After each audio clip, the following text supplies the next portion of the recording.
All right. Hello, and welcome to the Immortal League week number 5. I am not Cilantro, I am Anti, and I'm joined today by Quacks. If y'all saw last split's Immortal League, or the split before that, you might be remembering seeing me there, but this is the first time I'm here this time around. I mean, welcome, or rather, welcome back, man. Welcome back to the Immortal League, and I believe we are here on week number 5. So we're getting down to the wire, right? Playoffs are on the horizon for a lot of these teams, and in particular, I would say these squads that we're going to be covering today are really looking to just squeeze into playoffs at this point in the season. You've got BRT and USLD. Big Red Tibbers on the top, and then I'm not going to say their whole name out of spite because I need a TLDR. I am glad acronyms exist for a team like USLD. If you really want to know what they're called, then you can look it up yourself. But for the most part, we've got a team that's at 2-2 and a team that's at 1-3, and both teams, those records called kind of into question, right? In the case of Big Red Tibbers, they have beaten the two bottom teams in their respective divisions. So now is kind of their chance going against, I would say, a middle of the road team and USLD to prove that that record is not fraudulent, that they are a team that deserves to go into playoffs. And then you kind of have a team on the opposite end, USLD, their record, they have lost to some of the best teams in the season, right? They have lost to, I'm looking at here, Akuma, Mint, RDG. These are all relatively good teams for the most part. So them going 1-3 is not the biggest surprise when you look at the competition that they've faced. And so them going against a middle of the road team could mean that they are finally able to basically beat the allegations and are able to be a legitimate team that could make a playoffs run going forward. Yeah, I mean, that's kind of the story when it comes to set scores. You say, all right, you know what? We're 1-3, but we went all up against the really good teams. Or, we're 2-2, but we've only really been fighting the not so strong teams right now. So it's really a matter of these teams setting themselves up for success going into playoffs. And you also have to remember, it's a full set score. It doesn't matter if it was game 3, down to the wire, super, super close, or if it was a fast 2-0.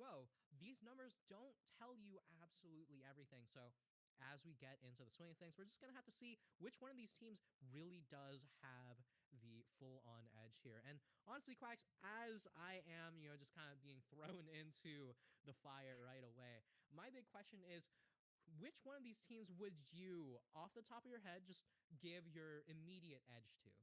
I mean, I've been, kind of looking at the power rankings for every single week, and there's some individual player talk in the chat as well. And I honestly am really interested to see what USLD can do in this series. While of course they are the team going into the series with the worst record, I think that when you look at this team, they are pretty stacked full of talent. In particular, I'm looking at Sandy into the jungle. Really interested to see what we're going to see around there. And then I'm looking at Lost to Zero, and I would say Chubby Num Num. The bot lane kind of got a shake up in this most recent patch due to the Corki buffs. That champion is essentially picker ban in 14.21. So the necessity to kind of get that champion out of the way, I think will open up maybe some preferential picks for some of these guys to play and really showcase their skill on some of those pocket picks that we might see. So I'm excited to see the bot lane matchup. I'm excited to see Sandy. I think whoever wins here, you could definitely make a case for them getting into playoffs with a decent chance, all things considered. Because like I said, we're getting down to the wire, right? It's on the horizon. Every team is thinking about it. These teams in particular that aren't locked, they got to be locking in because one little slip up and you could find yourself with an early season exit.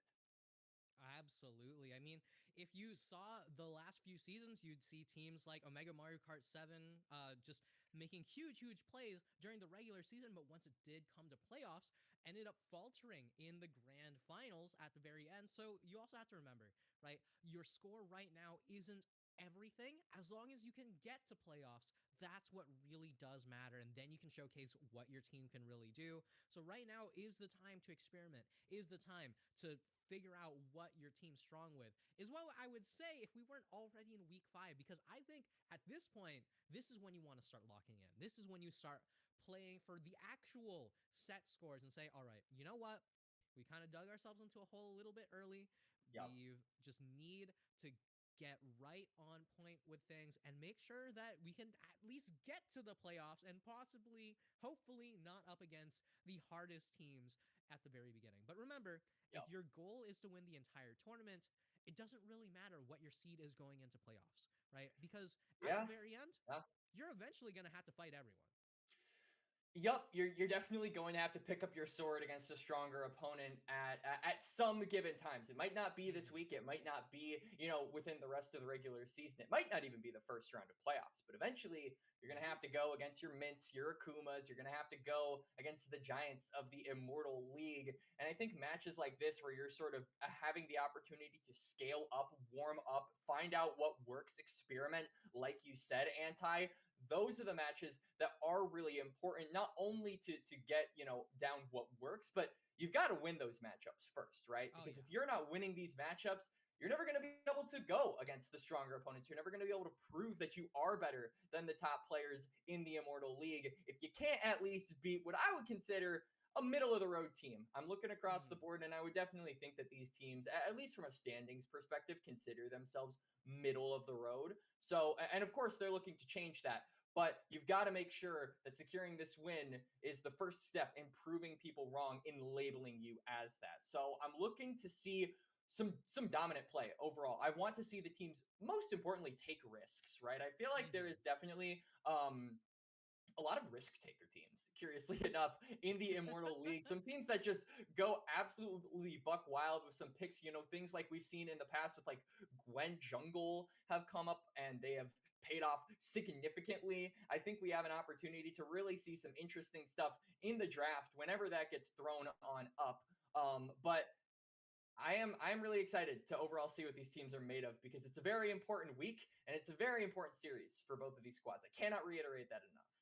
Yeah, I mean, I am very, very excited to see how things do go as we head into draft very, very soon here.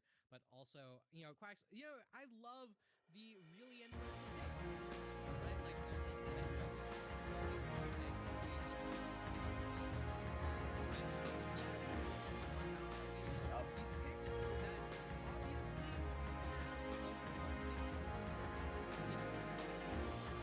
you can see them grow. You think it's a stall in there as well?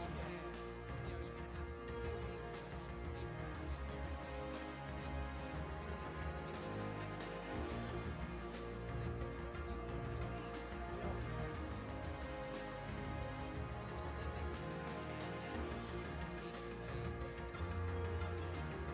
Yeah, some preferential picks being taken off of here. I'm assuming that Xerath is probably targeting for Sirius in the mid lane. The Shen pick as well. Shen has kind of grown in popularity over the past patch, so that might be a meta read, that might be a preferential pick. We'll have to wait and see. Corki popping up in a toss off here. Skarner is still on the board. There are plenty of really good V1 champions. Ashe, Skarner, Yone are all up and available, so I'm interested to see if any of those teams are interested in picking that, and they're actually going to just straight up blind the Aatrox. So Grunkle's gonna take that one away for the time being. It's not usually a champion you see that is blinded, and it is quite easy to counter, specifically with that Camille I was going to mention, but unfortunately they were too fast, so they're gonna lock that one away. And where do you go next? You've got that top lane counter pick, and it's looking like the jungle is gonna be the next area to get that game. So Udyr to be locked in here for the timing. So a very strong top side, and I have to imagine going forward we're probably going to see some weak siding come up.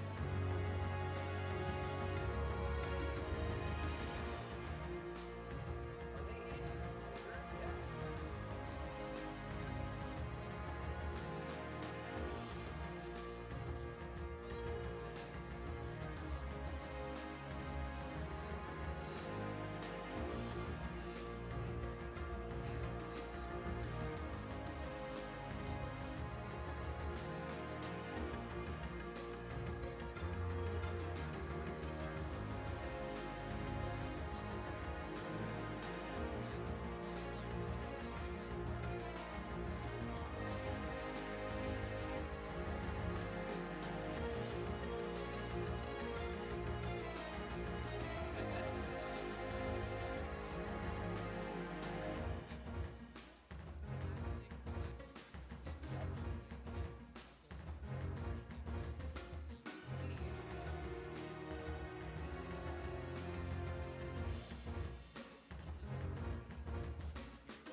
lots of options if you are the side of BRT, but I certainly think top side being played for is your best option across from the enemy top. So I expect a lot of action there, but I think the big difference that we're looking at Anti is the Kaisa and the Tibbers. They are able to easily win the 2v2 with the Ashe and the Seraphine. So I want to see them get pushed. I want to see them release in this lane. And if all else fails, I think we're going to see ASAP Aki, succeed in his endeavors up toward that top side, trying to get the Camille ahead, then the Kaisa and the Tarek might have just gotten ahead in the lane. So there are certainly more carry points for the side of BRT going into this game. But USLD, if that Aatrox succeeds, you're never killing it with how much you trade. There's just so much utility on that side. You also have to think to yourself, like, the Kaisa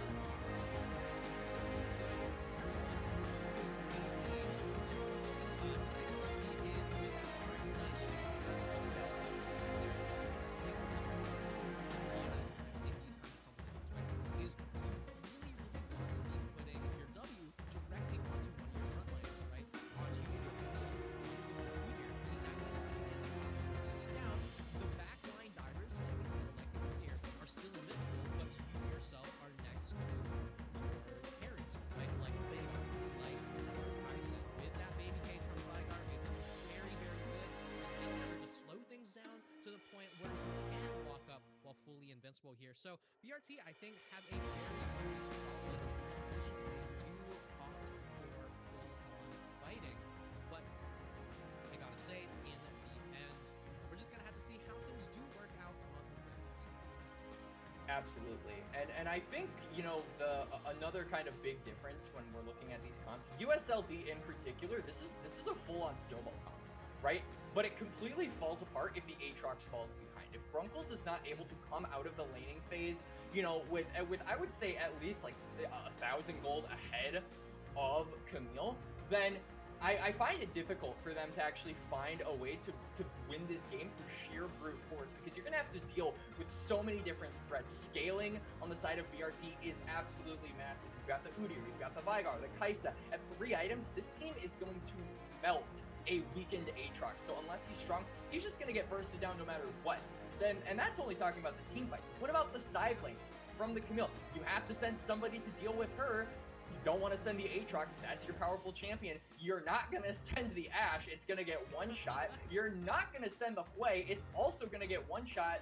And then giving away any other picks like the Skarner and the Seraphine, you're sacrificing utility just to cover a side lane, and you're losing out on your biggest strength, which is the team fighting. So I can very easily see this game for USLD falling apart if they can't get Grunkles ahead, and BRT just have to be patient on the trigger. They have to wait for their scaling, they don't have to force plays, they have to wait until the side lane threat is an actual threat, and they can slowly choke out USLD if the game is not completely out of their hands by, I would say, around 20 minutes. Yeah, I mean, honestly, I am inclined to agree. I will also say, right, USLD have a very solid run for position available to them, and while Grunkle's getting ahead essentially means that the game is won for USLD, I think that if Grunkles can at the very least stay relevant enough to keep even with Taziki up in that top lane, then it should be fine to leave the Aatrox in that side lane and say, oh, you know what? We know that Camille can't teleport with directly in front of Aatrox. Aatrox has had knockups, and in the meantime, you've got Hui, Ashe, Seraphine, very, very decent long-range DPS, poke, whatever you want to call it. Yep, big potential. In the front, just to make sure that you don't have people just running directly over this, right? I mean, as a Kaisa, there's only so much you can do in terms of actually running away from this kind of competition. Running in, very easy. Running out, absolutely not. So BRT need to be picking their fights very, very specifically, very, very well. And once we get into the swing of things, we're just going to have to see how things do turn out. I'm not 100% sure exactly when that will come to fruition here. But honestly, Quacks, I love the way how these teams, how all of the teams in the Titans have just been cooking up a little things here and there. Yeah. Some teams are just picking up stuff and say, hey, you know what? We already know this is good at Worlds. And some teams are like, all right, well, you know what? We don't really have too much pro play to Yeah. figure out what works for us, figure out what our team can do. And I'd actually venture to argue the USLD have a relatively world-centric team, right? It's these champions that Yeah. we already can see the pros playing right now on a completely different patch, but we know that these champions have very strong abilities, have very strong use cases in a 5v5 setting. Meanwhile, on the side of BRT, you have a few champions like the Kaisa, like the Udyr, where you're just like, all right, you know what? We know these champions are strong, we've seen them in the world, but most importantly, you have champions like the Taric, like the Veigar. You have these champions that you don't really see brought out too much, but are obviously very strong in the current meta. So maybe one of these things is a little bit more cognizant of a total team decision as far as starting here, and I'd love to see it work out. Yeah, I mean, there certainly is. I like how you put that. There is a nice blend of meta and then preferential picks. I think the big preferential picks for this one, at least for me, are like the Taric and the Aatrox. Aatrox you don't normally see at Worlds currently, and then Taric, most underrated champion in the game, I would argue. I feel like this champion has so many good. uses. He's so good so if you know what you're doing. If you've got good synergy with your bot lane, then I think this champion is honestly kind of Exodia tier. So I would like to see it picked up at some point, but for the most part, it's all about that execution, right, Anti? It's all about how they do on the Rift, and it's looking like we're going to head there right now as game number 1 is starting up. Yeah, game number 1. We're already seeing, nothing too crazy, just your relatively standard 5-point. Got one ward in that top side, so that way you don't really have to have the Udyr standing by that jungle. A lot of the times you're going to be seeing the jungler and mid laner walk in, get a ward on those raptors, but ward's going to be spotting out everyone to begin with here. Now, one thing I do want to say, Quacks, is that the biggest question is what exactly is it that these teams are going to be looking to do early on, right?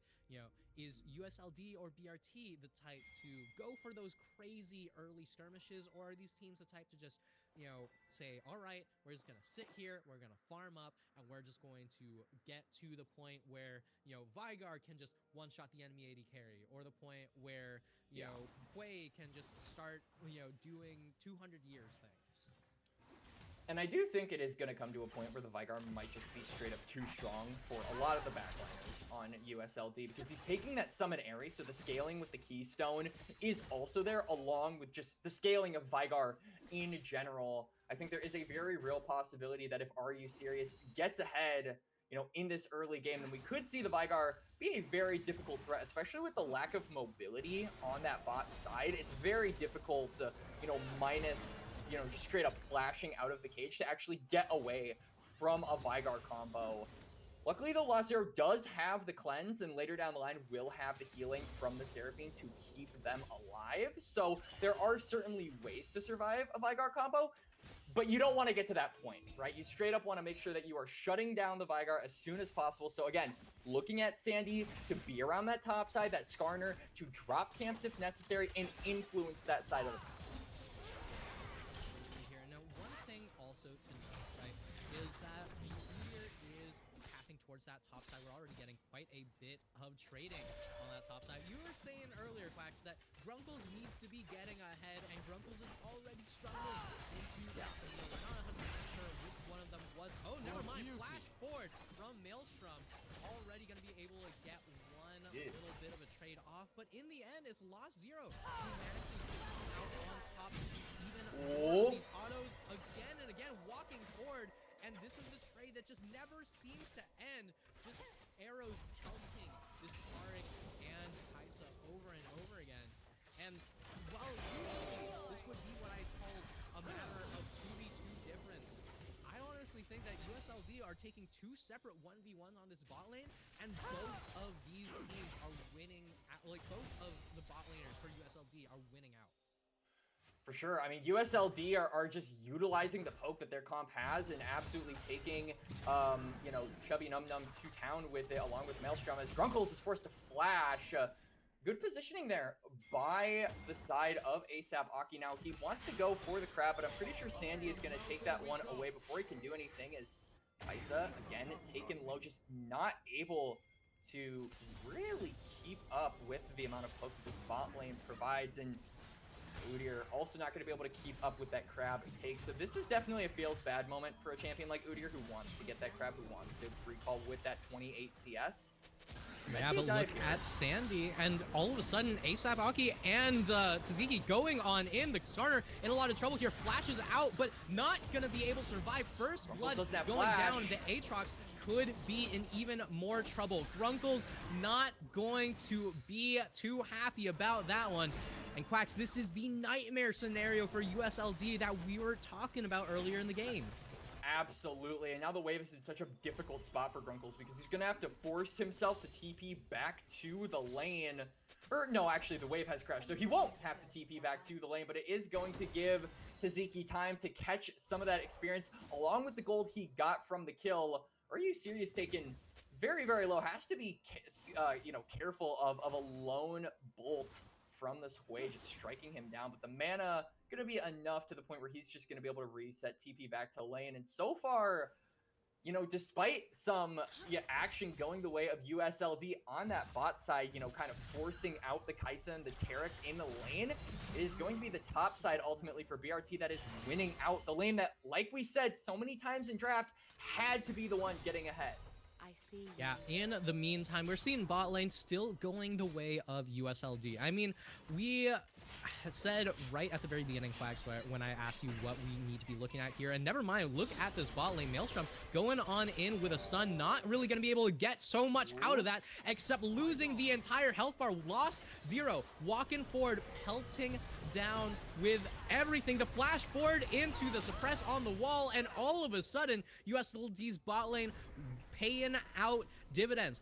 I said this earlier, it is so easy for the Kai'Sa and Taric to walk forward into the Ashe Seraphine. It is so unbelievably difficult for them to walk away. If you are not ahead of this bot lane, you have to be so careful about these all-ins. Meanwhile, in the top side, Tzatziki and Grunkles continuing the trades over and over again, but that is a large wave. I'm certain that Tzatziki does not want to be going all in there, but yeah, in the end, things gonna quiet down a little bit as the scores are evened up, and ASAP Aki in some trouble.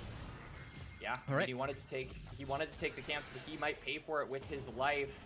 Tzaziki's presence, though, is going to dissuade, I think, any further picks, but Sandy is still continuing the chase. Yeah, and you can see ASAP Aki slowly getting lower and lower, dodges away from the rock there, but here is Hui, and the Spiraling Despair goes awry, not quite going to land, but in the end, it seems to just be one kill and walking on out towards those grubs there. Sandy going to be doing quite a bit of farming over here. The jungle CS difference isn't looking too great for the side of USLD, but it seems like the full-on KD has been working out just fine. And taking those grubs is going to pad the stats a little bit for Sandy when you were talking about that CS. So it's not all horrible for the Skarner, especially after getting that pick on toward ASAP Aki. It is actually going to put USLD in the driver's seat in terms of gold, albeit just barely, as well as those objectives. As hang on, another kill, maybe on the board. Instant cleanse there from Chubby Num Num. So Kai'Sa going to be safe for the time being, but a lot of pressure being there for the side of USLD, both on the top side and the bot side. It feels like they are just constantly in the faces of BRT. They may have gotten the first 2 kills, but ever since then, it feels like this squad has managed to rally around and turn this game around. Yeah, but in the end, it is still that standard objective trade from USLD and BRT. One team gets the grubs, the other team gets the first dragon, and it just works out just fine.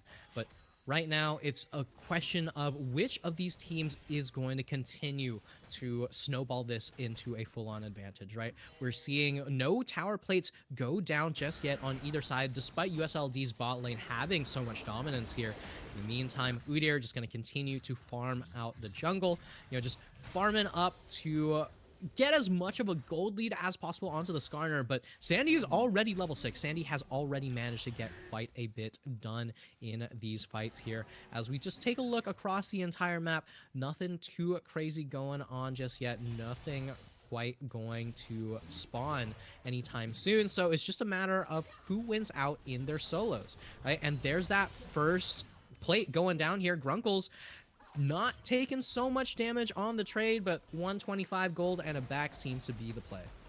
And has that teleport as well in case Taziki decides to full shove it. Taziki, though, initially wanting to kind of counter that back and just try to stop it for the time being, but the wave gets taken, and yeah, Grunkles can't go for the reset. Sandy is making his way up toward the top side, so maybe the Skarner can help, but not if he gets fully engaged on. Yeah, and Grunkle's already gonna commit the World Ender, but not quite going to die, just barely able to survive. Taziki absolutely wants to go for this dive here, but as we see under the tower, as ASAP Aki gonna be able to get a little bit of vision onto Taziki here, but Sandy able to pick up the wave in the top lane, so nothing too crazy going on, but at the very least, BRT's jungler going to be feeling very, very good about that one. Bot lane is still suffering for the side of BRT, though. There's that range differential coming in clutch between these bot laners. And this is just kind of the difficult part for BRT because we haven't really seen the Udyr pay a visit down there. And a large part of that is because it's so hard for him to do it, right? They have been warding up very, very well. They've been tracking vision on the bot side of USLD, so they know where the Udyr is most of the time. They just spotted him out on the top side as well, so they know he's there. He obviously just went for that reset, but you can see that deep ward being placed near the blue buff and the Gromp, so they're going to know he's there as well, even though they just took a reset. And really, there is no threat from the Udyr at this point in the game. It's so hard for him to reach this poke comp. It's so difficult for him to lock down the Ashe or the Seraphine. And the bot laners are seeing that as well. They just don't have the range in order to, you know, put them down and lock them enough for the Udyr to get on top of them. So you're kind of in a pickle here for the side of BRT's bot lane where you can't outrange them. You can't get on top of them. What exactly are you supposed to do? Yeah, and honestly, the big question here is what is Cruz going to do as Udyr goes under tower? Not quite going to be able to land the stun here. Spiraling Despair does land and stop the play from happening. But at the very least, Cosmic Radiance keeps the Udyr alive, makes sure that the play doesn't go from bad to worse there. And BRT, while they tried to make something happen, aren't able to turn into much in the end except for a flash and ultimate trade.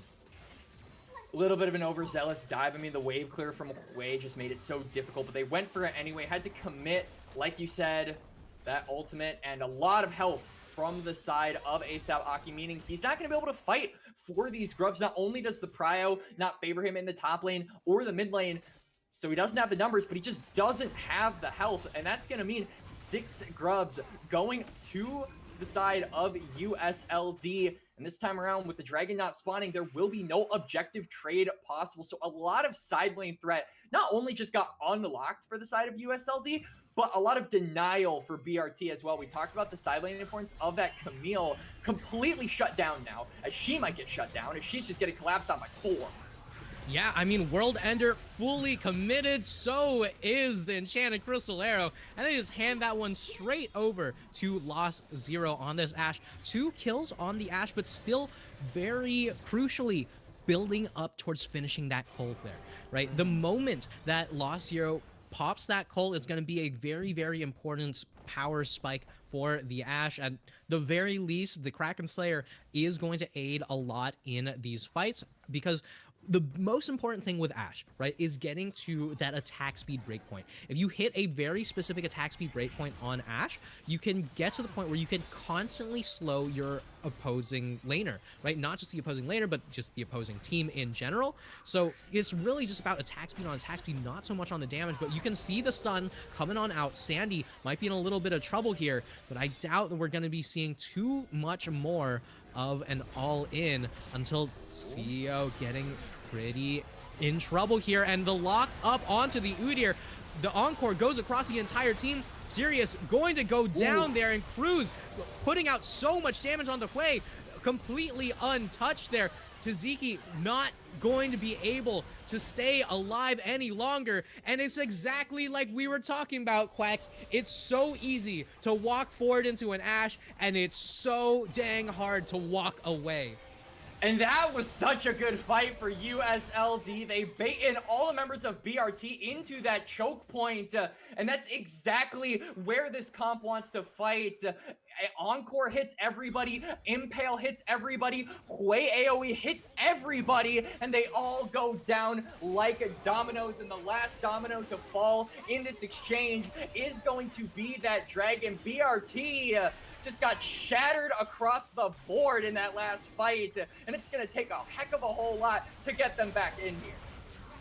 Yeah, and just like that, not only did USLD manage to get so much damage on the tower, managed to pick up so many more kills, they managed to take the dragon and put a stop to the dragon sacking there, and all of a sudden putting a stop to Maelstrom's health bar, and Lost Zero doing so much work. And Cruz trying to get away here, but we're already seeing the grubs started up there as the shutdown onto the Hui stops too much of a snowball on the side of USLD. And it was going to be Cruz that just got shut down there, but Herald being started up here by Sandy, yet another objective being put in the clutches of USLD for the time being.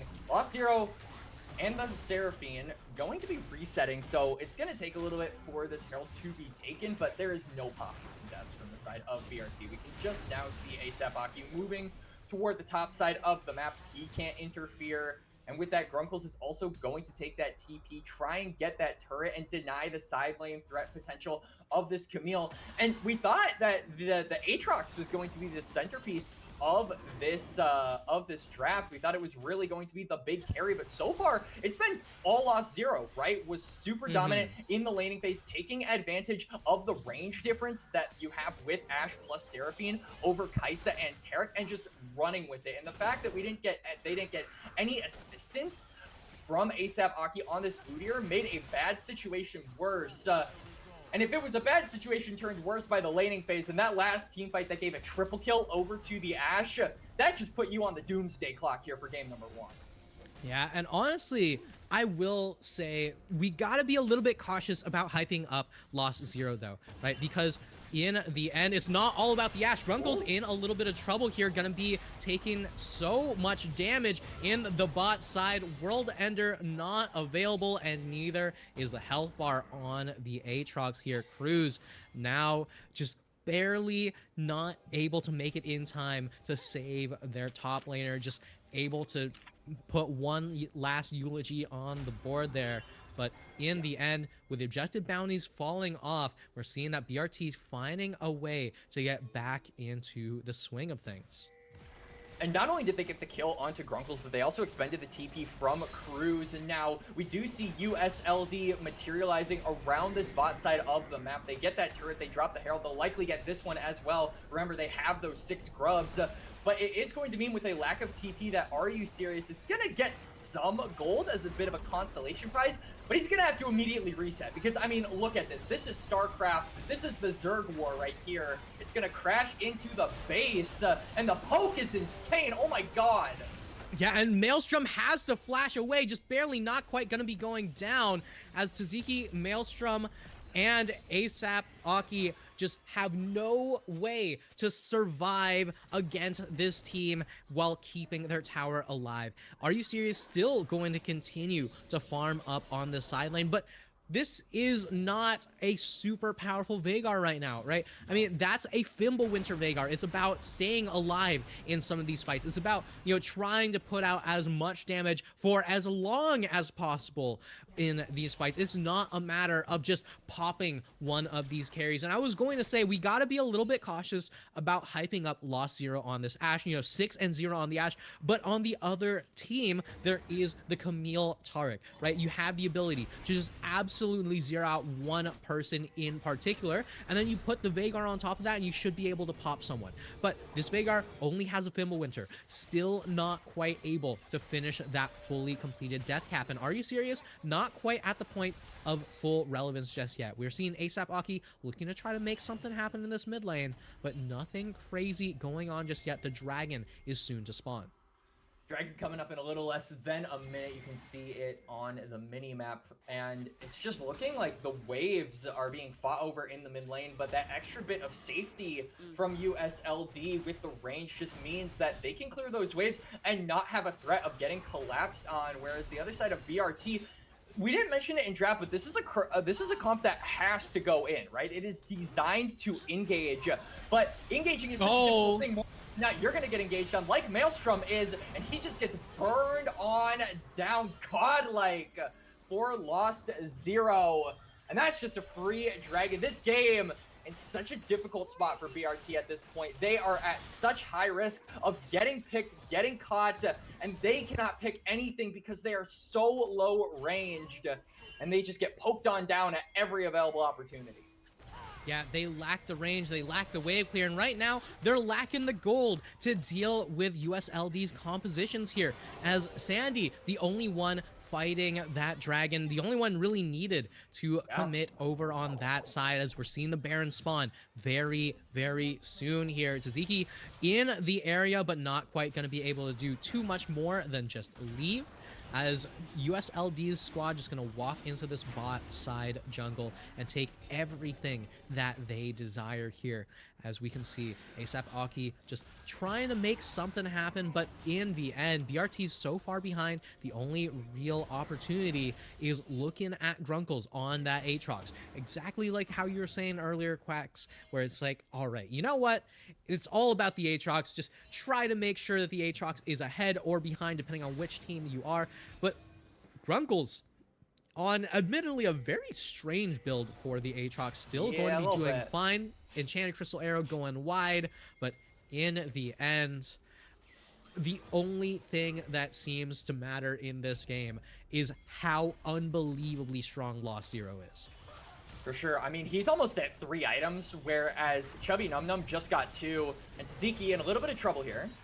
Yeah, going to try to hookshot out there, but the World Ender going to get committed. The Impale not going to be used just yet. Hookshot not gonna be able to get canceled.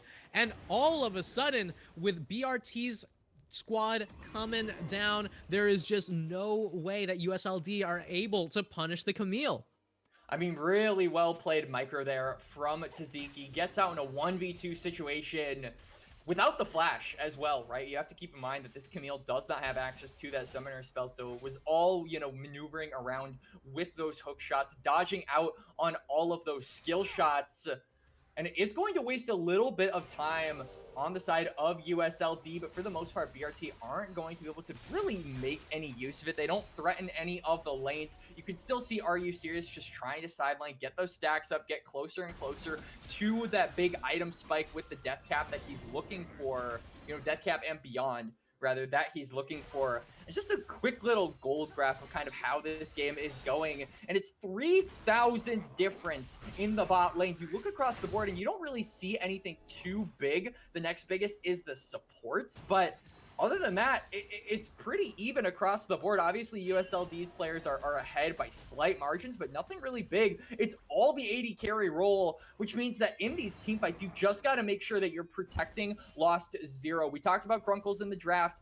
Now it's the case of protecting Ashe and just making sure it doesn't get collapsed on. And so far, it hasn't died yet, right, Anti? So they've been doing a good job at that. They've just got to keep on that train, and they should, you know, keep on chugging along to a game 1 victory.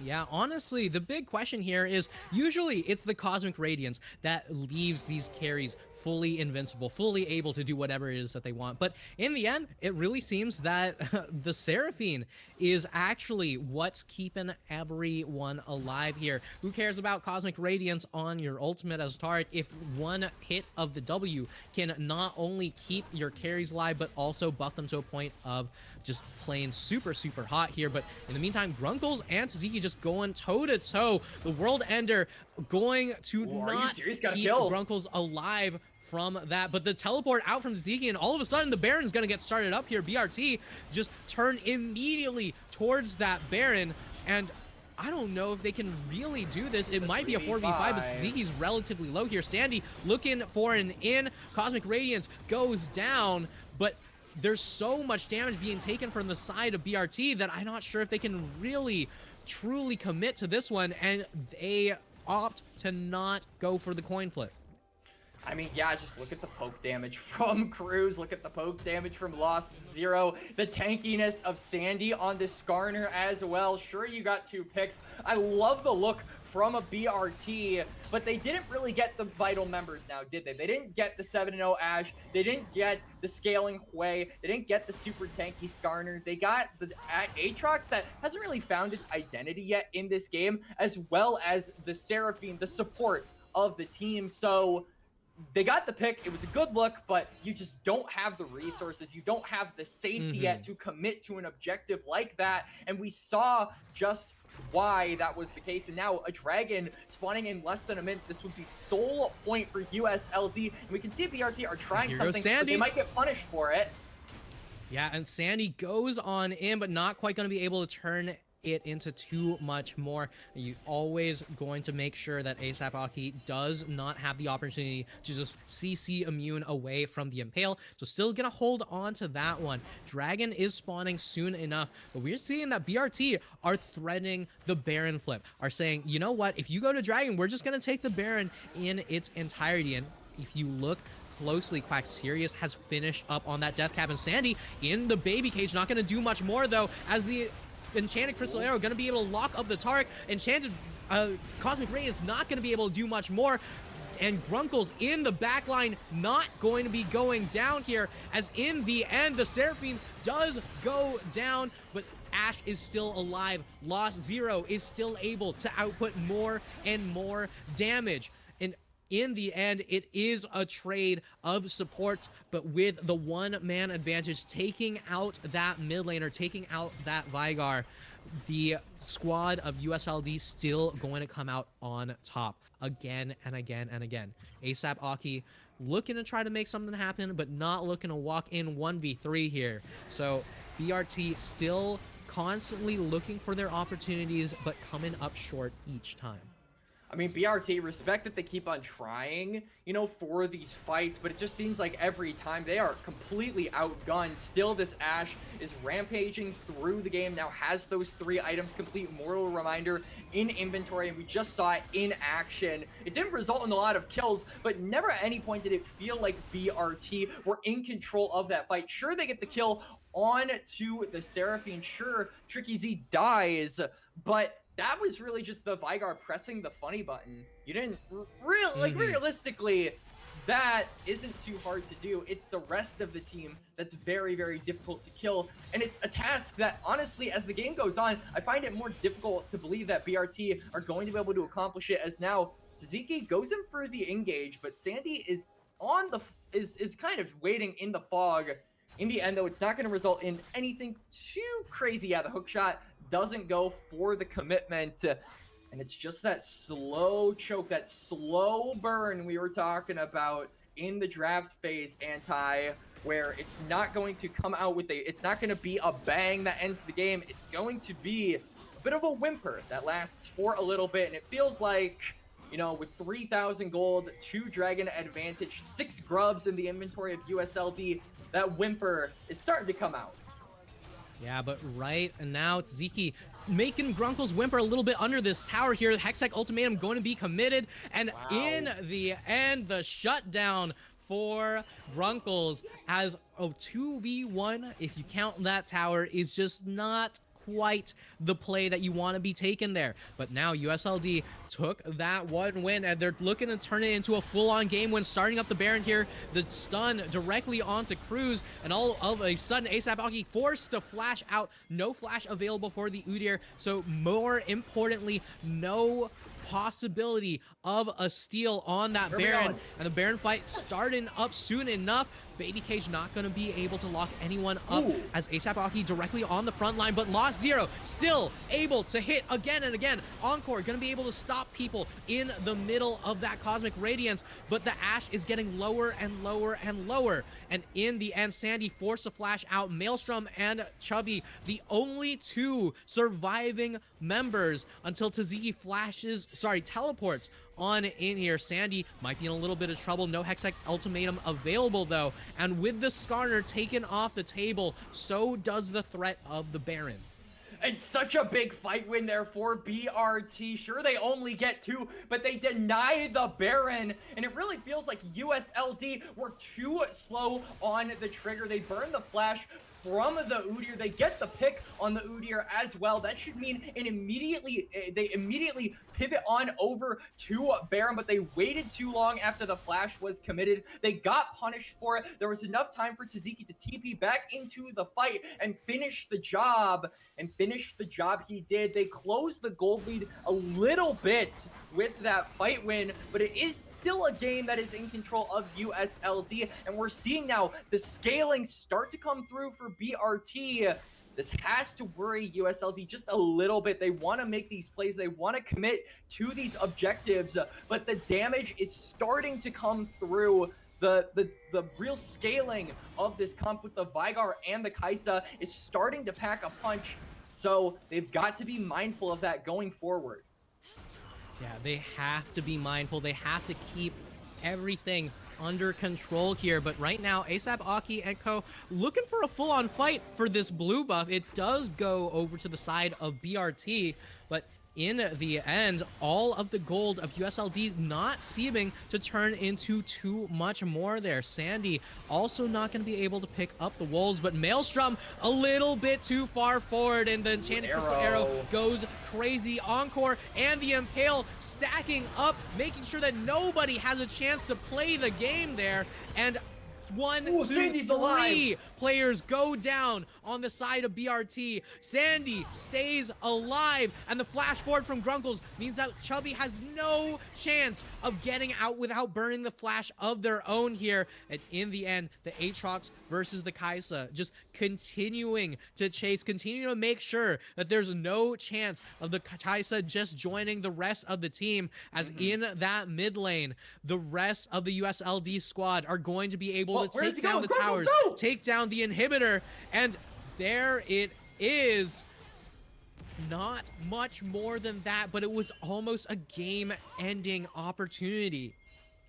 I mean, what a big fight win there for USLD. The moment we get a little bit worried that BRT could potentially punch back into this game, an engage from Sandy, an encore from the Seraphine, and just a fight dominating win there for USLD shuts all of the doubt that we had in our mind up. They get themselves the soul. The Baron is being started, but it's immediately going to be spotted out. This is a desperation play if ever I've seen one. Taziki? All right, and Taziki's in that backline with Hextech ultimatum, but not quite going to be able to do too much more. The Spiraling Despair manages to put out so much damage before the Cosmic Radiance, and all of a sudden, the Aatrox in the backline doing so much work. Everyone on the side of BRT trying to keep Grunkles off of the backline, but it's going to leave the rest of USLD alive. Lost Zero finally goes down, but so does the rest of BRT. A 1-for-4 trade in the end is going to be what causes the full end of the game, as we're seeing all 4 of living members of USLD walk in towards the base. But Chubby Num Num needs to stay alive, needs to try to stay away from any sort of hit there, but one tag on the E from the Seraphine means that the Kaisa is not safe to walk up at all. 2 Nexus towers go down, 1 Nexus, and 1 game under the belt of USLD to kick off the series. And what a dominating game to kick us off for week number 5. USLD coming into this week 1-3, but they look like a well-oiled machine here in this game, and in particular, gotta give credit over to Lost Zero. He looked so good on the Ashe. Ordinarily, you wouldn't expect this champion to be the carry. Like we said in the draft, we said this is going to be utility along with the Seraphine for the Aatrox later down the line. But it was really the other way around. The knockups were what were provided for utility for the Ashe. Lost Zero there, you can see 22,500 damage in game number 1. Almost most on the team next to Grunkles. The Aatrox having a bit of a rough time in the early laning phases. It really felt like Taziki was in control of the top lane for the most part, but eventually Aatrox just scales on up and doesn't die. Kind of like what we saw in that last fight where shades of that, even after Lost Zero went down, they had that other win con, that other threat to play for. On the other side, though, it really felt like from like a draft standpoint, we didn't touch too much on it early on, but the range. How do you get into this comp? You are a comp that wants to go in, but it's so difficult for you to do so with so much range, so much disengage, and so much lockdown on that blue side squad. And that's exactly what we saw. Every single team fight was an uphill battle from minute 1, and they could never really climb the mountain. They had shades of good performance here and there, but game number 2, they're going to have to rethink their strategy, I think. Yeah, definitely going to have to rethink that one. But in the end, it is going to be blue side taking that victory there. Cannot believe how unbelievably powerful that Ashe ended up being. But in the end, we're going to have to see whether or not BRT can bounce back in game number 2 here, because as we all know, it's not just a best of 1. We're looking for that full best of 3 series. So don't go anywhere.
Unfortunately, Cilantro not here.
downfall.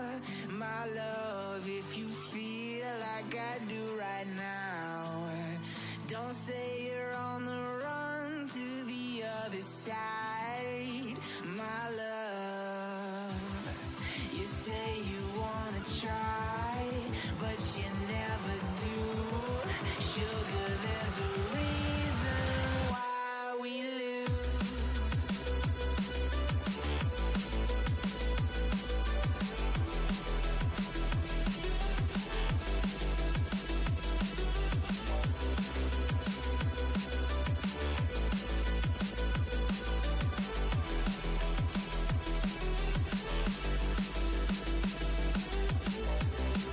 You say you wanna try, but you never do. Sugar, there's a reason why we lose. You say you wanna cry, but you never do. Sugar, there's a reason why we lose.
All right, and welcome back to Immortal League week number 5, game number 2.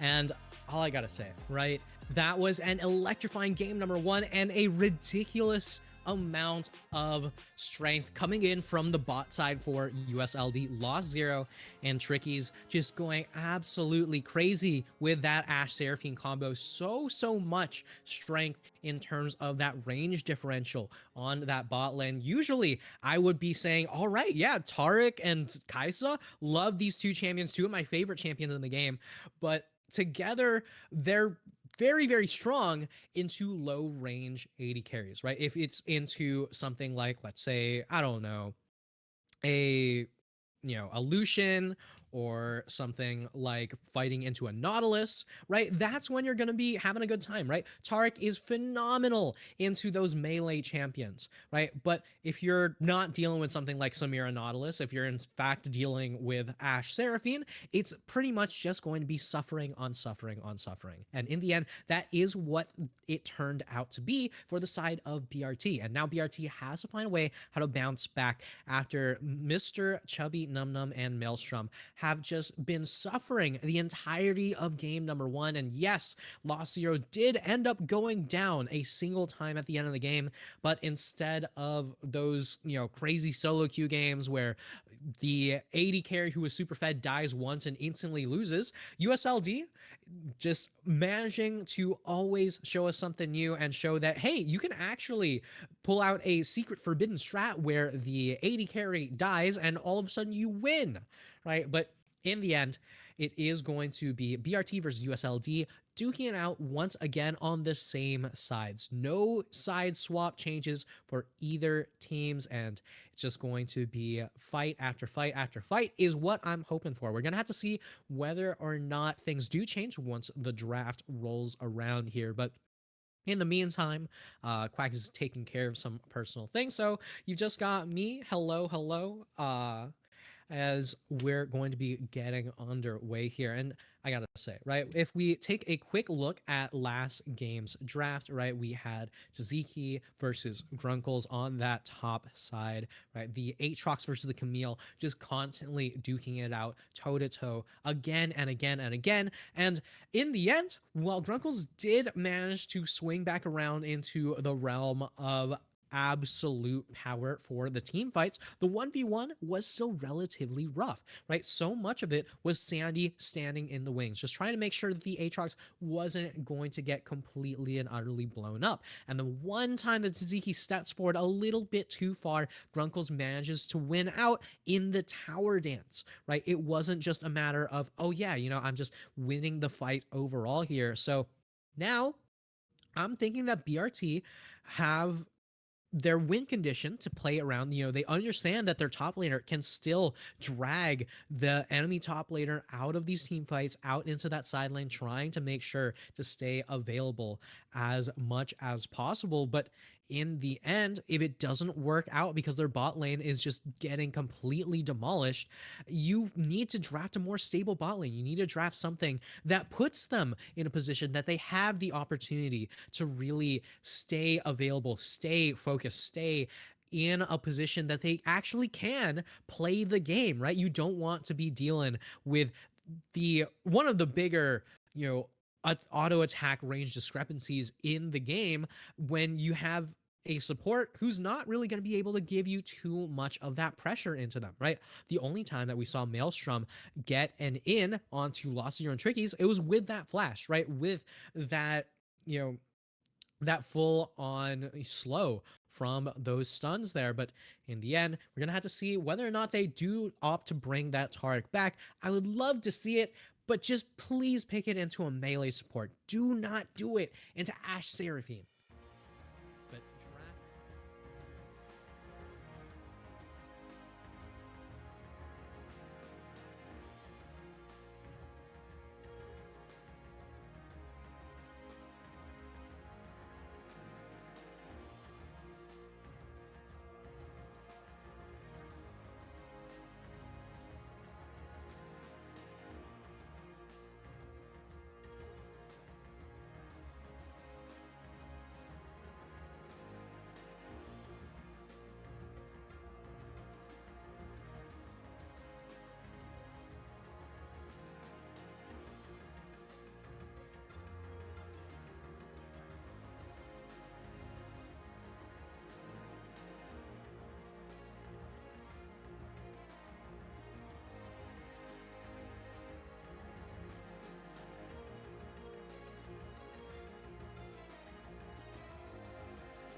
All right, and welcome back, my beautiful viewers. I'm hoping that y'all can hear us just fine here. I am back.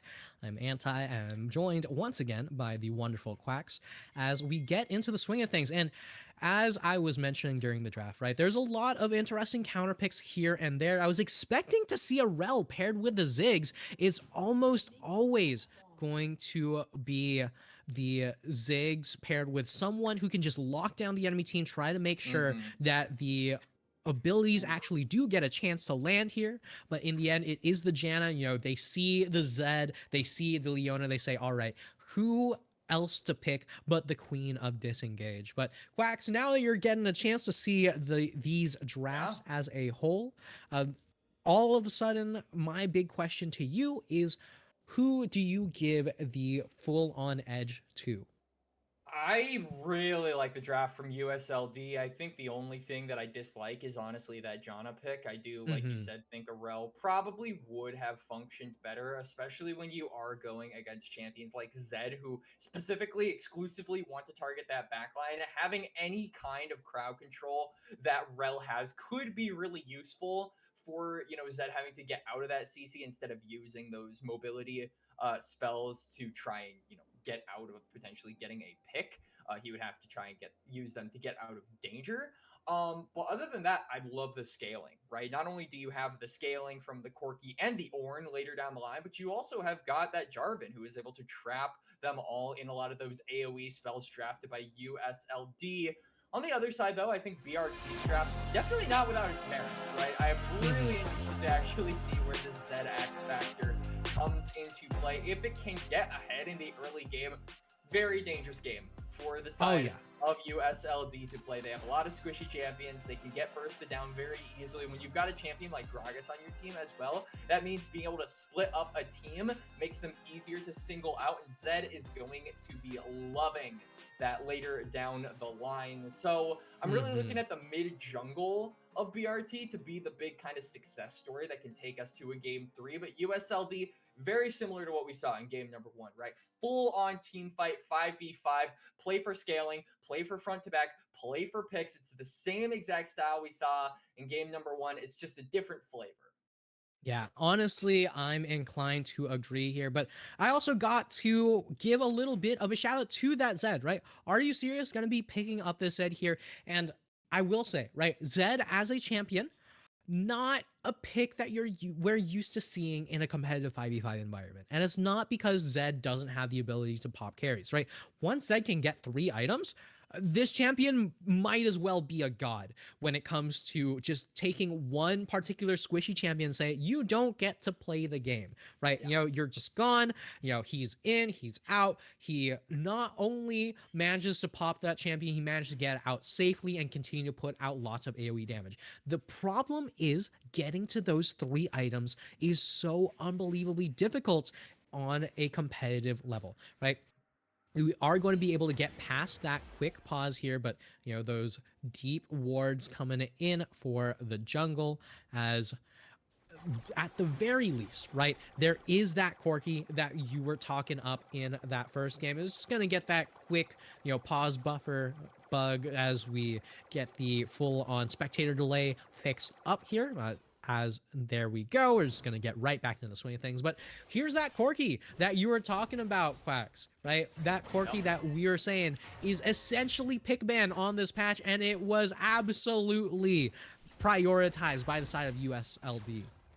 And no surprise, right? I mean, it's got a lot of damage. It recently got buffed. Corki is one of those champions that has a very thin line between being completely obsolete and then just being straight up broken, right? We saw it mostly in the marksman meta earlier this year. Corki and Tristana really dominating that lane. Then Corki, after 14-19, bit obsolete, right? We didn't see a lot of action from him, especially in the competitive aspect of League of Legends. But now those buffs bringing him right back to essentially a top S tier level standpoint. So not a lot has changed. I think a lot of people that are playing the Corki know how to play him because he was recently in that position earlier this year. So I'm interested to see how crews can kind of play him, especially with the exhaust in hand, right? You're anticipating a lot of engages from the Zed onto you, and it's going to be really useful, not just in the laning phase, but also later down the line. If Are You Serious, uses that death mark unwisely, maybe tries to go for Lost Zero or himself, and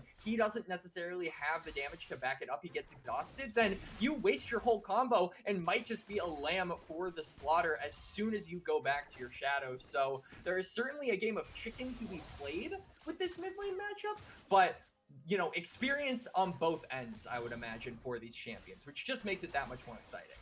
Yeah, meanwhile in the mid lane, Cruz absolutely within lethal capability for Are You Serious, so has to back out, does not have the teleport available, so it is going to be very, very big wins for the mid lane of BRT early on here. In the meantime, top lane just going to be completely pushed out for the red side. Nothing too much going to be gained from that though, as both of these junglers have decided to opt to path for completely different sides on the map. There is no real dive potential onto Grunkles here. In the meantime, Lost Zero walking up, trying to make something happen as Mr. Chubby Num Nums forced to flash away and the barrier burned out. The Jinx not in the greatest of positions, but nothing more than a scuttle trade on that top side.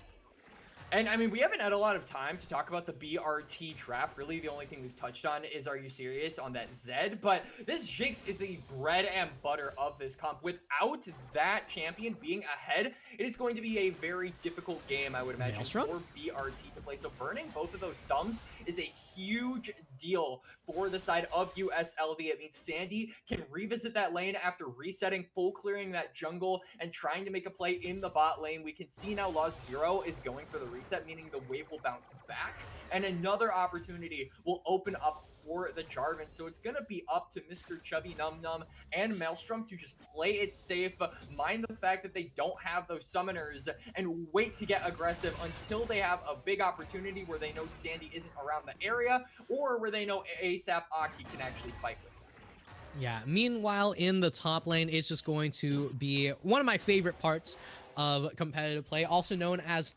directed cam is a top lane main, because it's just going to be trades on trades on trades in that top lane. We're not really going to be seeing too much in terms of actual ability to get a full-on kill. In the meantime, Are You Serious just walks up, gets a quick little trade here and there, says, all right, you know what, I'm hitting level 6, here's the death mark, and Cruz not really going to be in much trouble as the exhaust immediately burned away from Are You Serious. But right now, with the Jinx coming into that mid lane, this makes certain that there is the ability to full on back after that trade from the Zed here. And now teleporting back into that bot lane, is going to be the lane swap that actually offers up the dragon to USLD. Yes, it does offer up the dragon, but BRT with a numbers advantage on that top side are going to go for the grub. So we're seeing exactly what we saw in game number 1 this time around, which is the trade in objectives. And I honestly feel like this kind of favors USLD, right? We talked about the scaling on this comp, getting the objective that plays into that aspect of this game. Going to be very, very valuable down the line. Meanwhile, BRT getting that grub, not the worst thing in the world. Most importantly, deny it from the side laner in Corki, who is deceptively good at taking those towers. But you yourself don't really have a side laner, right? Obviously, you've got that Mordekaiser who wants to spend time in the laning phase, but after that, really wants to spend time skirmishing in the 2v2s, the 3v3s, and turning them into 2v3s or 3v4s. Doesn't really care about being in a side lane for a 1v1. So I'm interested to see how they use those grubs, and most importantly, if they're going to put emphasis on the second respawn, because I would think after getting just the 3, you'd be perfectly happy as your BRT. Yeah, that's what I would think here, but right now, Mr. Chubby Num Num far from happy, gonna get knocked up by the flag and drag. The W not gonna be doing too much more. First blood going over to Cruz. Cruz looking to pick up even more onto Maelstrom, but the flash from the Leona gonna be able to keep them safe, as all of a sudden, that one kill going over the Corki could be spelling disaster here, but here comes the death mark. Sandy in quite a bit of trouble here as the Ornhorn on the other side of the map going to turn into a solo kill from Taziki, and it's just looking so much better for the side of USLD. Quacks, this is an Ornn solo kill with a Cull Ornn. I mean, Grunkles is looking to put the hammer down, and he's doing just that. Gets the solo kill in the top lane, but I want to turn our attention to that bot lane play. We mentioned that it was going to have to be the Jinx and the Leona playing safe. You didn't have the summoner spells, and look what happened. Sandy was right there, ready to fight, managed to lock them all down and cruise. The Corki, the big carry for USLD, manages to get that kill. So every single light is turning green for USLD in this early game. And it's going to be up to BRT to try and force down a play. At the current moment, there are no objectives, so there's no neutrals to fight over. They've just got to look for these little micro advantages and try to find something with them. But USLD, they're making it very tough at this current moment. They are playing these laning phases very well. Yeah, I mean, you can see Mr. Chubby Num Num taking a lot of damage on that Jinx, not really looking to take anything extra here, just looking to farm up that Cull. That's the one boon for this team here, is the fact that, you know, when you have a Jinx. Oh, hold on. Mr. Chubby Num Num could be in a lot of trouble here. Super Mega Inferno Bomb not quite going to turn into the full-on kill just yet. One Q goes wide, but the auto just able to show off exactly who is the better right clicker in this bot lane. Lost 0-1 and out in game number 1 and looking to change nothing up in game number 2. It was just yet again the pressure being put on by Lost Zero and the Janna at the same time. It just feels like Chubby Num Num again using that flash, but going down at the same time. This Jinx is being put in such a bad position here in this game. The Grubs going to come up in a little less than a minute, so there is a chance for BRT to try and turn this one around. You can see Taziki has priority in the top lane, or at the very least has shove in the top lane, as well as Maelstrom looking like the Leona going to roam up there as well. So there is a potential chance for BRT to turn this one around and get themselves 6 Grubs, in which case they would not only give themselves a win condition through the side lanes, but they would also deny a lot of that 4-1 split potential from USLD. As the fight has been started up here, Cyrus found in the middle.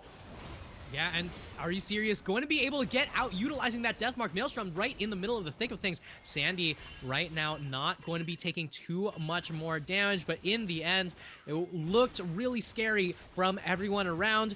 But no tricks, no treats, nothing crazy going on. Just some good old-fashioned scares for everyone involved here. No one going down here, but the Ornhorn is popped in that top lane. And all of a sudden, ASAP Aki in a lot of trouble. Almost certainly going to go down here, but Taziki with the Death Realm just barely able to keep their jungler alive. The Mordekaiser staying alive just a little bit longer until they're popped up by absolutely everyone on the planet. But in the end, Taziki had one idea in mind. Oh my god, never mind. I was gonna say it was just going to be looking good for USLD, but Mr. Chubby Num Num at the very least going to deny the 6-stack Grubs there. Super Mega Death Rocket from all the way downtown, and the Jinx feeling a little bit better about themselves. So they get the mites activated. That's a really big steal for the side of BRT. Only 2 Grubs gonna go the way of USLD. So they don't get the full potential of just equalizing that Grub count. So good on BRT to deny that.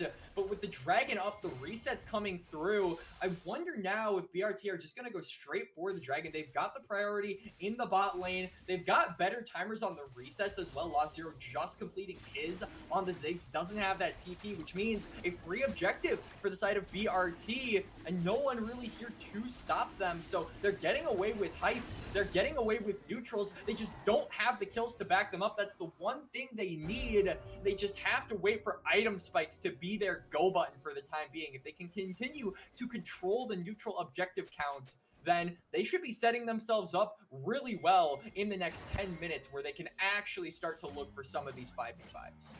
Yeah, I mean, honestly, as far as I'm concerned, Quacks, usually that would be a good sign, right? It says, all right, you know what? We've got a Jinx. We can just scale up. We can get to the point where we can just absolutely take over the rest of the game. Your opposing team has a Corki, a Ziggs, and an Ornn. I'm not sure if that is exactly the play that they want to go through, but right now we're seeing Grunkles and Taziki just continue the trades in that top side. Nothing too crazy going on here. Rylai's Crystal Scepter honestly doing quite a bit of work for these top lane trades, but in the bot side, once again, it's BRT's bot lane that's suffering. It's BRT's bot lane that wants something to happen to just release them from their mortal coil that is this bot lane tower. And Lostio looking to oblige very soon. The W gonna be putting that Ziggs in a good position, and Mr. Chubby Num Num not gonna be able to do much. The Super Mega Death Rocket trades with the Mega Inferno Bomb, and just one more auto could do it. The shutdown to ASAP Aki burns out the ultimate, but who cares if you got an explosive cast or not when there's nothing else going on. The tower plates go down. The top lane is once again gonna get swung on by Grunkles, but one kill is one kill, and it's going to put BRT on the table. And it's going to put more than just ASAP Aki securing that kill on the table. All of those plates are going to go over to Mr. Chubby Num Num. So finally, the Jinx getting a little bit of gold injection into her pocket as well.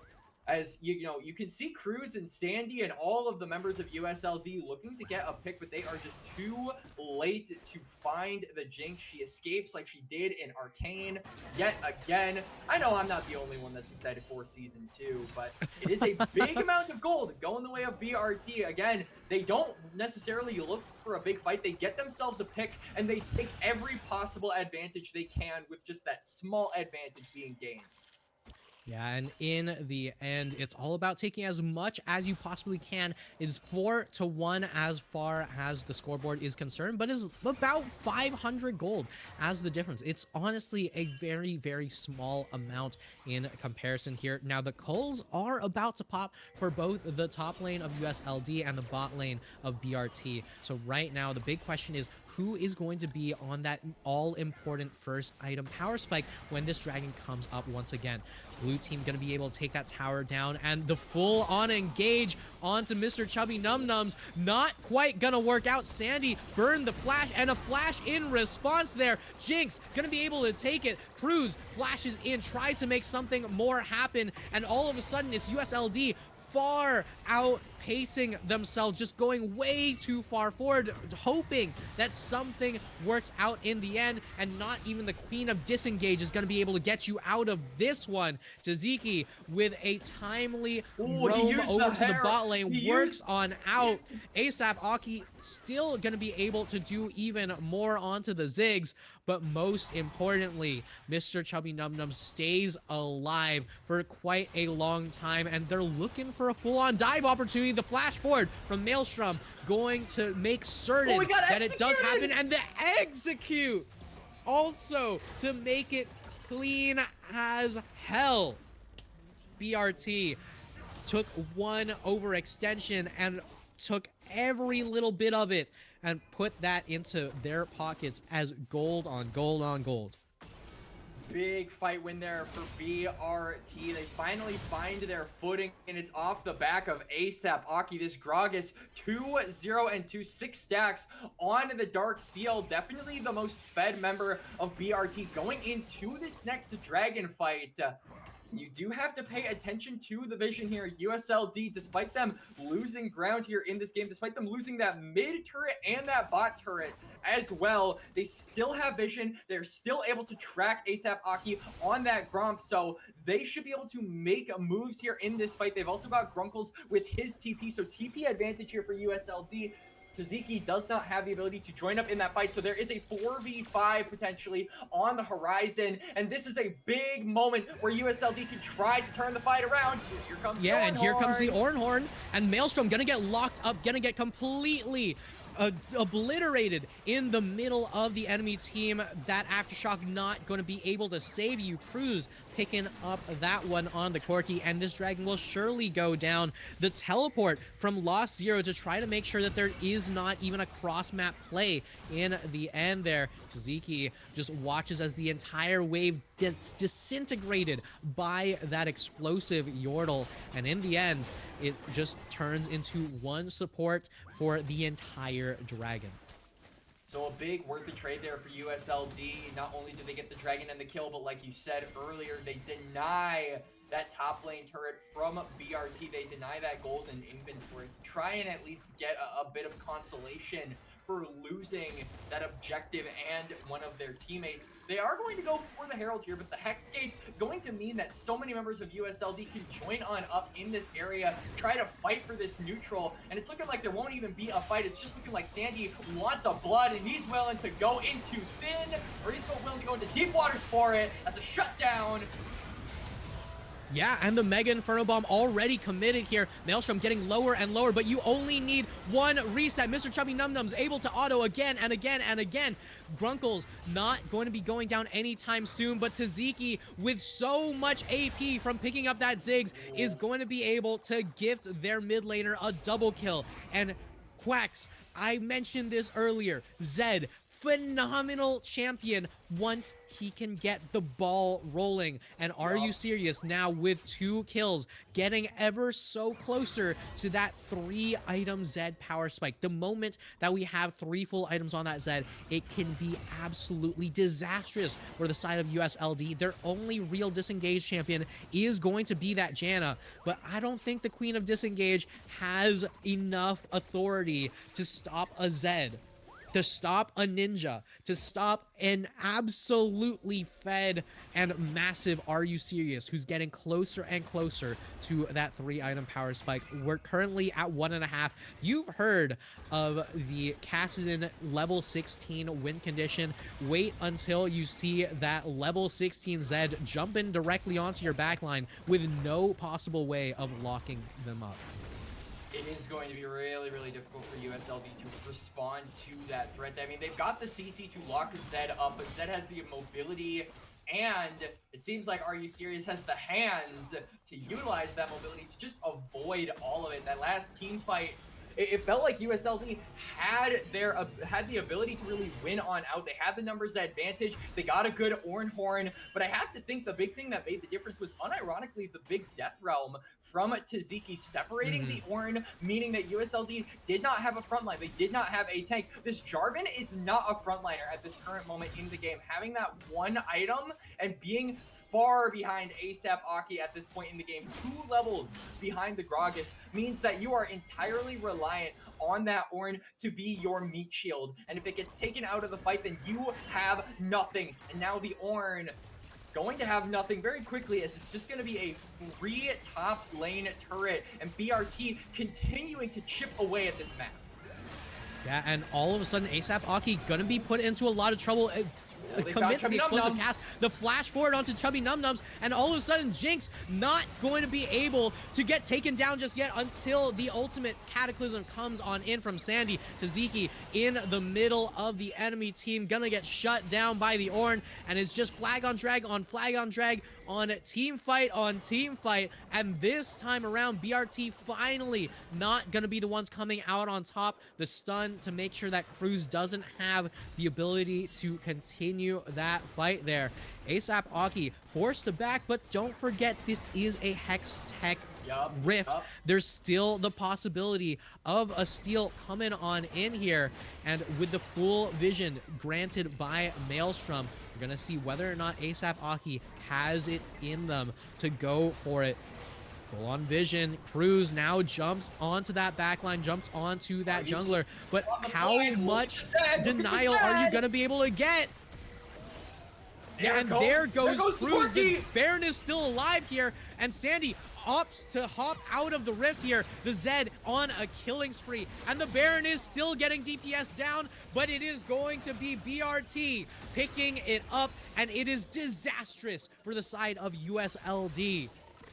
It's such a big fight for BRT. They say thank you for the leash. They get the Baron. They get the kills. They're going to go for the resets. And with that Hex Tech Dragon, those Hex Gates available, they're going to make their way to the next Dragon as well. USLD, they reached for the stars and they landed on the moon just short.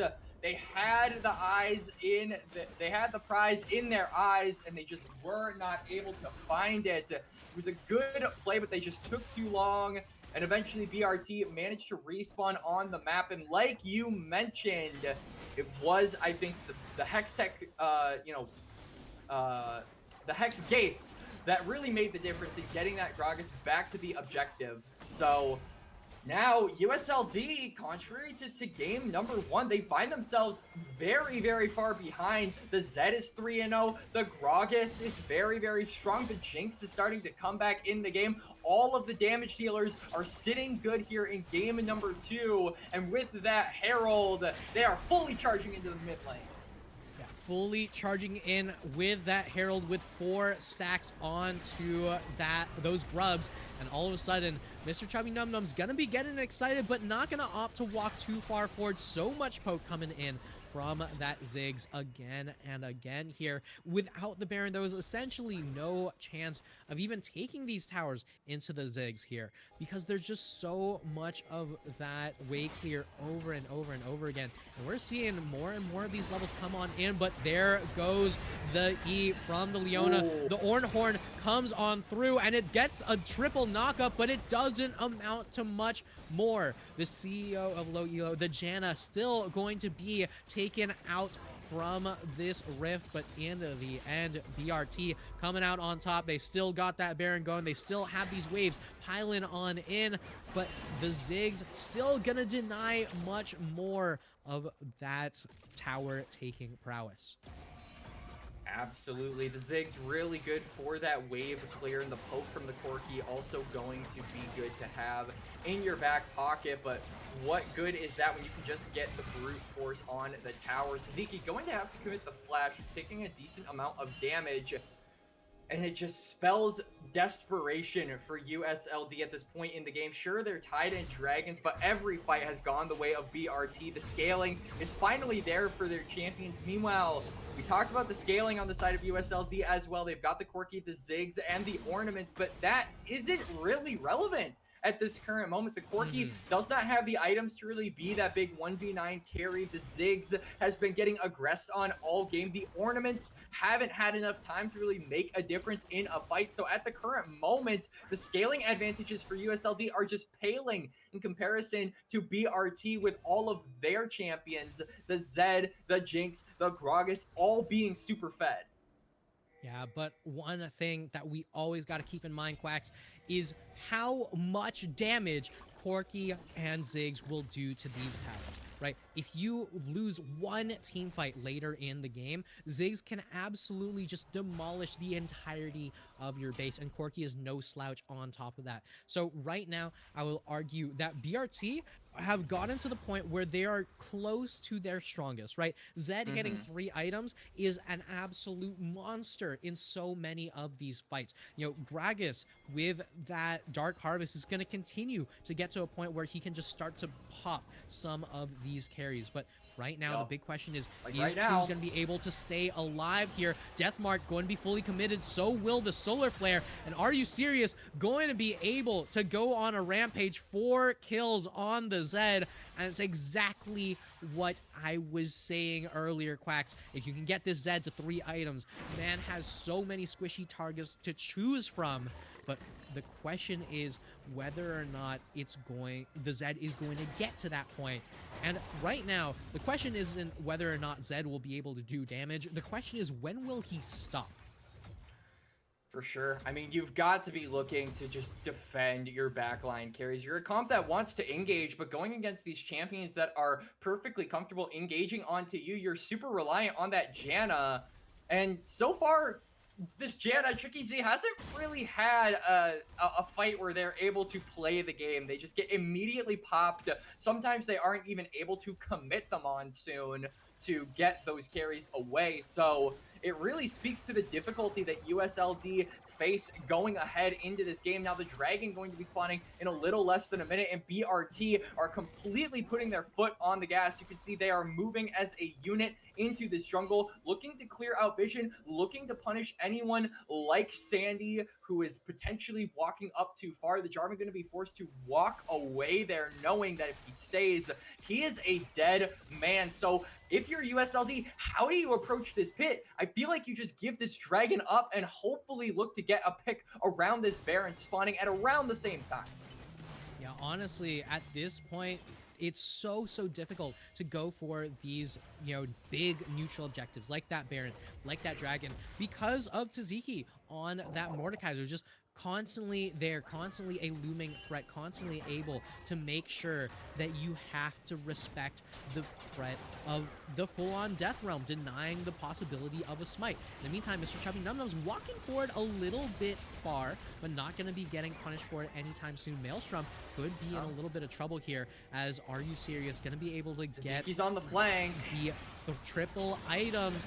No more waiting. We are getting the full-on fight. The Ornhorn comes through. Maelstrom going to be going down here, and all of a sudden USLD putting out tons of damage as the Ziggs constantly able to throw bombs into that back line. Grunkles still essentially unkillable on that Ornn, and Are You Serious not going to be able to do much to these squishies. Sandy not alive as Serious is TP. ASAP Pocky just looking for double the TP. steal. The double TP coming on in here, and the solo laners going to be able to just absolutely threaten this backline. Lost Zero in a lot of trouble here, going toe-to-toe with the Jinx. The right clicks not quite gonna work out, but the ability cast will, as Cruz going to be going down. ASAP Pocky not quite gonna be going down just yet. Mr. Chubby Num Nums barely able to survive, and it is BRT coming out on top at the very end here. But one Dragon remaining for that soul is going to be the name of the game. I doubt that USLD are going to be opting for a steal right now, but it is just fight on fight on fight, so unbelievably close between both of these sides. And this is without too many of the ornaments in play yet. I mean, really good macro there from BRT, specifically that double teleport. Initially, the fight wasn't looking too good for BRT, so what do? They take it slow, they get the resets, they get that TP flank. No one on USLD was pinging that they knew where that was, so they had no idea that that was coming. It took them completely by surprise. And now Are You Serious? Looking for the solo kill onto Sandy, commits the death bar, takes him to about half. The Baron is just gone, though. ASAP Aki gonna claim that one, as now all of USLD are in trouble. Yeah, and here comes the Ornhorn. A big knock-up from Grunkle's going to be able to take out Maelstrom. Cruz looking for a little bit of that cleanup. ASAP Aki forced to dodge out on that backside. Now that's two for nothing on the side of USLD, but that's still 3 members with Baron available on the side of BRT. And as we saw earlier, it is essentially impossible for BRT to break the base without the Baron, but once the Baron is on the table, it gets so much more difficult to get past USLD's wave clear, whether it be that Corki, whether it be that Ziggs. It's just hits on hits on hits, and here we go. What objective bounty number 1 picks up here, just slowly looking to drop that gold discrepancy. A little under 10,000 gold going to separate these two teams right now. But as we know, if anyone sleeps on USLD, they're absolutely going to get blown up because these carries do so much damage. I mean, even 9,000 gold behind, USLD are still putting up a very competitive fight. They get those 2 kills. Sure, they don't get the Baron, but they manage to get themselves some gold back. And I agree with your assessment. Now, the ornaments coming in, I would say, kind of lowers that gold difference. We just saw the upgrade there for Sandy. Now I would say BRT are maybe, with those ornaments in mind, looking at maybe a 3,000 gold lead. It really feels like USLD are a lot stronger than their gold difference entails. And I'm interested to see what happens in this next fight, because now we're kind of getting to a point in the game where it's a little close, as Grunkle's getting engaged on. Cask going to knock him back to his team, as Kaz might be in trouble. Yeah, and Cruz under the tower, gonna get completely zeroed out as Suzuki on a killing spree. The Death Realm is gone, but so is half of the wave clear for USLD. The Zig's not gonna be able to clear all of this. Yes, the Mega Inferno Bomb is going to get dropped onto the wave, but there's so many more waves where that came from, and the Baron not going to be stopping up this wave. Means that USLD still hold on to their inhibitors, still hold on to their base, still hold on to the copium of scaling. But the question is, what can BRT do to actually break open the base? They have to kill the Ziggs. Corki is not enough to do it. You need to take down this Ziggs. You need to make sure that this wave clear machine is off the table, but it seems unbelievably difficult for BRT to get onto that Ziggs when Janna is always sitting right next to them. For sure. I mean, we talked a little bit about the Janna earlier on how difficult it was for it to survive, but it feels like some of that has been a little bit easier in these last few minutes. In particular, Janna's been able to live through the fights, get that Monsoon off, get that redemption as well off for her teammates to just survive a lot of the bursts from Are You Serious in particular. And now it's a little bit of a battle war of attrition here, as USLD, they're invading this side of the jungle. They really want that mid turret to just buy them some more space, but you can see with how BRT are positioned, they don't want to give that up. They don't want to give another objective bounty over to USLD and that prio that comes with it. So they're putting up a wall with defense. Meanwhile, on the other side, Taziki is pushing that wave. So they're getting other avenues of pressure for USLD to respond to, while simultaneously keeping this position, and potentially even a flank angle is opened up. As you can see, ASAP Aki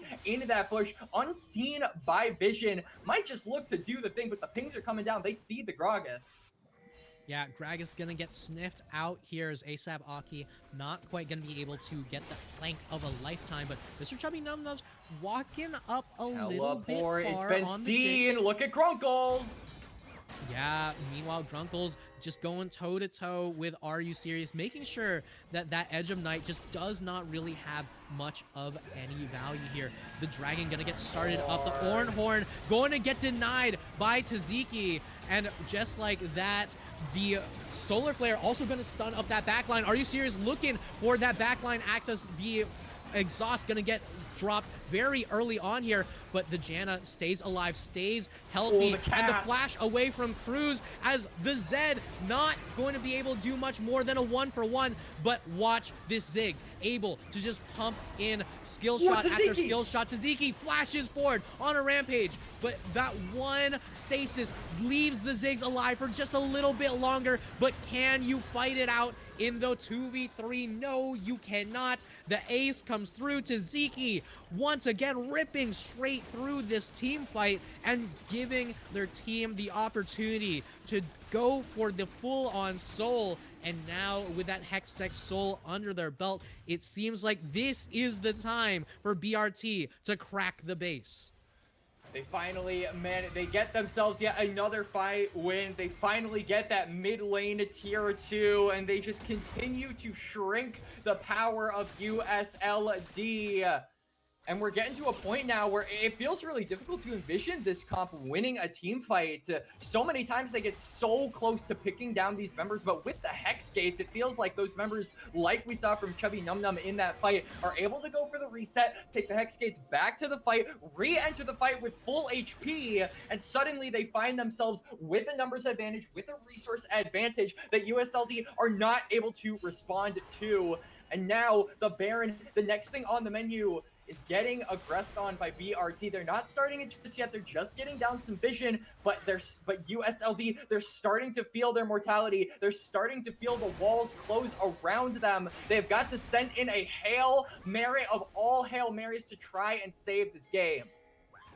Yeah, they have to try to make something happen. The Edge of Night once again gonna get dropped away from Are You Serious? But sometimes the Edge of Night alone isn't what makes it happen. What makes it happen is the Zed actually getting that flank opportunity, actually getting that death mark directly on top of the enemy team here. No teleports available for the side of USLD as BRT are looking for that one opportunity, looking for that ability to find their lethal in here. ASAP Aki gonna be able to get a chunk onto Sandy, not quite enough to full on dissuade a Baron, contest angle, but at the very least forces the jungler away for just a little bit. And look at that damage coming in from Mr. Chubby Num Num as the Mega Inferno Bomb also gonna go crazy. Taziki ulting onto the Corki, and once again the Mordekaiser doing so much work in this back line. Hit after hit after hit, the double kill comes through, and Mr. Chubby Num Num's on the Jinx, just able to free fire this entire time. The triple kill for the Mordekaiser, a kill finally onto Lost Zero means that the base can finally go down. The quadra kill, meaning the pentakill getting denied by the Jinx, but who cares about the penta when you can take the game and bring it to a game 3? The series is continuing as USLD falter in game number 2. The Mordekaiser pick just does way too much to them, and they just don't have the ability to play that 5-man fight in the end of the game here. Nexus turret number 1 going down, Nexus turret number 2 going down, and no amount of respawns in the world are gonna stop this team from taking you to game number 3. BRT staying alive. BRT managing to claw their way back in game number 3. And what a well-deserved win. Overall, it was looking a little bit rough in the early game, but boy, I bet that last fight felt so good for Mr. Chubby Num Num in particular, constantly getting aggressed on in that early game. Sandy constantly getting those flag and drags onto the Jinx. Well, that last fight, they looked for the Jinx, they failed, and they all died for it. And Mr. Chubby Num Num gets to live, gets to free fire, gets to live out the 80 carry dream in that last exchange. That nets them another chance to take home the W here in week number 5.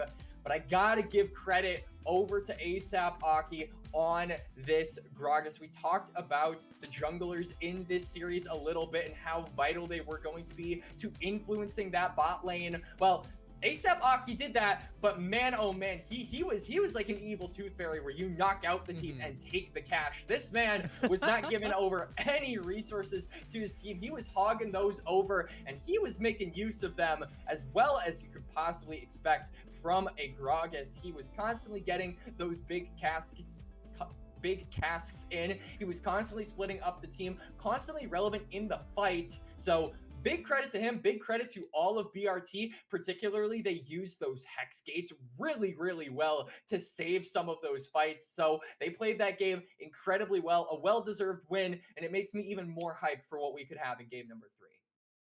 I am super, super excited to see what we have in store for us. So don't go anywhere because we're getting the full series treatment. Game number 3 coming up real soon.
I see you, peekaboo, I see you, looking at me, looking at you. Hold up, where you going? What you doing? Who you seeing? What you need? What you want? I said, without you by my side, my side, my side. Without you by my side. One time from side to side. Without you by my side, I can't go outside. Without you by my side, I can't go outside. Without you by my side, I can't go outside. One time from side to side.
All right, and welcome to game number 3.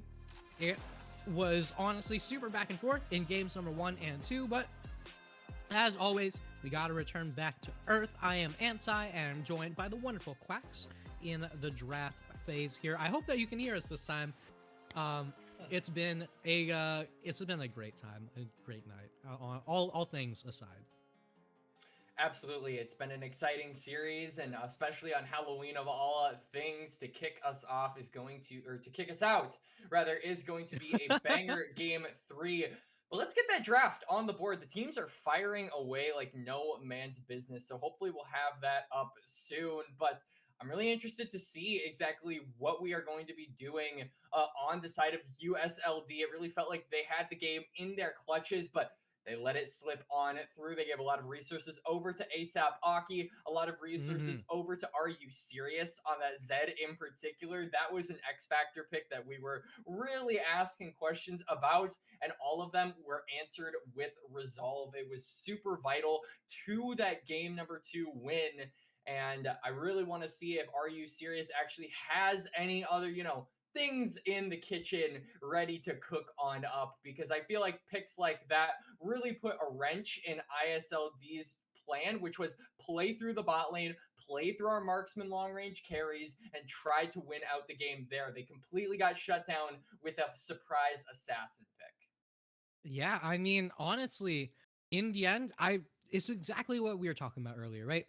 If you can get that Zed to that 3-item power spike, right, that's when the Zed really starts to come online. It starts to really be a threat, regardless of what things you do to try to shut him down. It's just a matter of getting to that point, and with the way how BRT played together as a team, they did a phenomenal job of putting Are You Serious into a position where they could actually carry things, is what I would say if Taziki wasn't already doing that, right? Taziki just ripped straight through some of those backline fights, just did so much work on the Mordekaiser. And all things considered, as we get into the thick of things, I gotta say, I don't think you even need pro comps to tell you that banning away a Mordekaiser that did that much work in that position wouldn't be a bad idea. And speaking of pro comps, if you are not aware, our sponsor for the stream, thank you so much to Pro Comps, a live drafting coach with over 200,000 users currently, completely free, will give you an idea of what's a good pick in the current meta, what's a good pick for your current team, and what's a good pick against the enemy team in terms of what they like to play, in terms of what you like to play. So in the end, why not give it a shot? It's completely free, and it's, just gives them a shout out for helping out the stream. Yeah. But either way, gonna have to see how the draft actually goes through, because as our production has told us, they've been just ripping through this draft, evidently. Yep. Yeah. So I'm excited to see what they've got cooking up on the other side when we're finally able to put that up on the screen. I'm really interested actually to see. I mean, I know you were talking about Taziki a little bit on that Mordekaiser, but I'm really interested to actually see what USLD put Grunkles on here in this game. It felt like game number 1. We were expecting the Aatrox to be the big carry, but Lost Zero on the Ashe was the big carry instead. Game number 2, it felt like Grunkles being put on the Ornn was almost chaining him up. He was, I would say, the most consistent member in game number 2, but he was put on a tank that wasn't really able to carry the game. So it almost feels like this is a player who, when put on carries, gets put very far behind, then when put on non-carries, manages to get relatively far ahead into that early game. So I feel like we've got 2 different versions kind of this top laner, and depending on how USLD feel after that game number 2 loss, which version we are going to be seeing in game number 3, because it is worth noting we are in Fearless, right? So the champions that they put Grunkles on in the past, those are completely locked up. They could bust out a new style. They could go back to a style that we saw in games number 1 and 2. Honestly, the options are really all there for the side of USLD. And I think what we see from the top laners in this game is going to kind of signal to what the comp wants to do, because when we saw the Ornn get locked on in, we saw a lot of emphasis on the bot lane, on the mid lane, and then when we saw the Aatrox get locked in, we saw a lot of emphasis on the top lane, and then eventually the bot lane. The mid lane was kind of a weak side. So I think depending on the strong, like how strong side they're going to be putting Grunkles, it's going to dictate what the rest of the comp is going to be reflected on. And on the other side, I think a lot of that, who is going to be dictating, you know, kind of how this comp is going to be shaking out is, are you serious, right? Do you put this guy on an assassin again? Do you put him on a mage? Do you put him potentially even on a marksman, right? Because these are champions, these are picks, these are, you know, sort of pocket utilizations from the side of BRT that you wouldn't normally see from a team, especially at this level, as we are going to throw ourselves finally into game number 3 draft, the one to decide it all. Anti. Yeah, I mean, game number 3 draft, starting things up. This time around, BRT going to be on that blue side instead of the red side. The first time that we are not seeing the BRT blue side, but it is not the first time we are seeing the triple top lane bans. We are seeing the Cassante ban already coming through, the Shen already coming through. If the last one isn't Poppy, you gotta tell me ahead of time, because I'm certain that BRT already have their tried, true, and tested drafting strategy for themselves here. But in the meantime, USLD have opted for that Yone, that Xerath, and likely going to be the the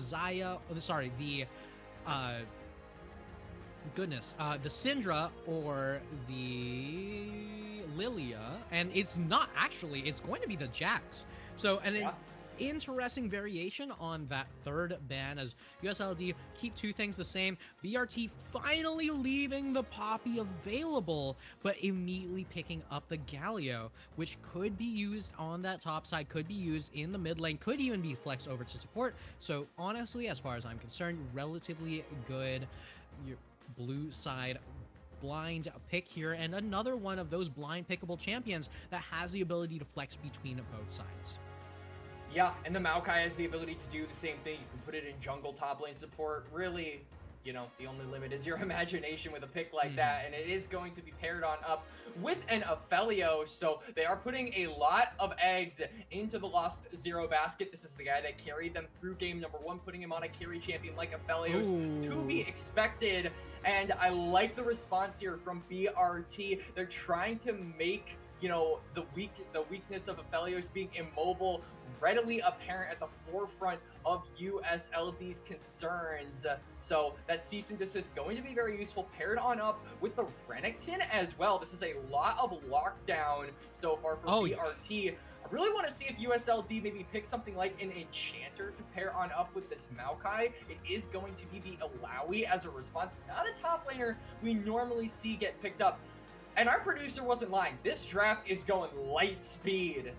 Oh yeah, not only is it going light speed, these players are bringing out some crazy picks here, and I gotta say, I don't think I've seen a better Alawi angle in a hot minute. Not. Alawi is a phenomenal champion at playing for those disengaged compositions. If you engage into an Alawi, if you engage into a composition like this one that USLD have made for themselves here, it is asking for disaster unless you have the gold to pay for it, right? Every single time that you take one of these fights, you have to make sure that it's not a 5v5. You cannot play directly into this composition, and if you just want a quick 5v5, you have to make picks. If Lost Zero doesn't immediately die at the beginning of every single fight, it's not going to work out. And the Syndra, once again, one of those champions that can absolutely lock down a single person here. I'd love to see some way to just keep this Aphelios alive here, but right now, honestly, with all of this eggs put into the Lost Zero basket, the question is, how do you keep the Aphelios from dying? I'd love to see a Kench pick. Honestly, I think it would be phenomenal, but Renata also working just fine. Yeah, I mean, Renata is relatively good here, especially with a lot of on-hit passives being accessible with BRT, most notably those denting blows from the Vi and the Galio AoE. Very, very good to use that Renata ultimate on. And a lot of disengage overall, right? This is a comp from USLD that is very difficult to engage into because of all of the tools they have to simply lock you down and stall you out at the same time. So it definitely is a game of disengage versus It's a game of engage versus disengage. BRT wanting to go full throttle, wanting to not only play for engagement, but also play for picks. I feel like that's another thing that we have to mention with this draft, especially because it is Galio support. They're looking to catch people off on rotation. Right? If you are seen on vision, if you are crossing to another lane and you are by yourself and not minding, members of BRT that might be missing, you have the opportunity to simply get hit by that Scatter the Weak, get hit by that Renekton W, get hit by any of the tools from any of the members of BRT, and you get turned into paste. And suddenly, if you're USLD, you're put at a numbers disadvantage. So it's definitely singing kind of the styles we've seen from these teams all series long, where USLD, very team fight focused, very much putting all your eggs in the Lost Zero basket, like we've said so many times. BRT, they play for picks. This time around, it's definitely more of a we're playing for team fights than what we saw in games number 1 and 2. It really felt like this was a comp that was looking to get things other than team fighting done, most notably things on the side lane.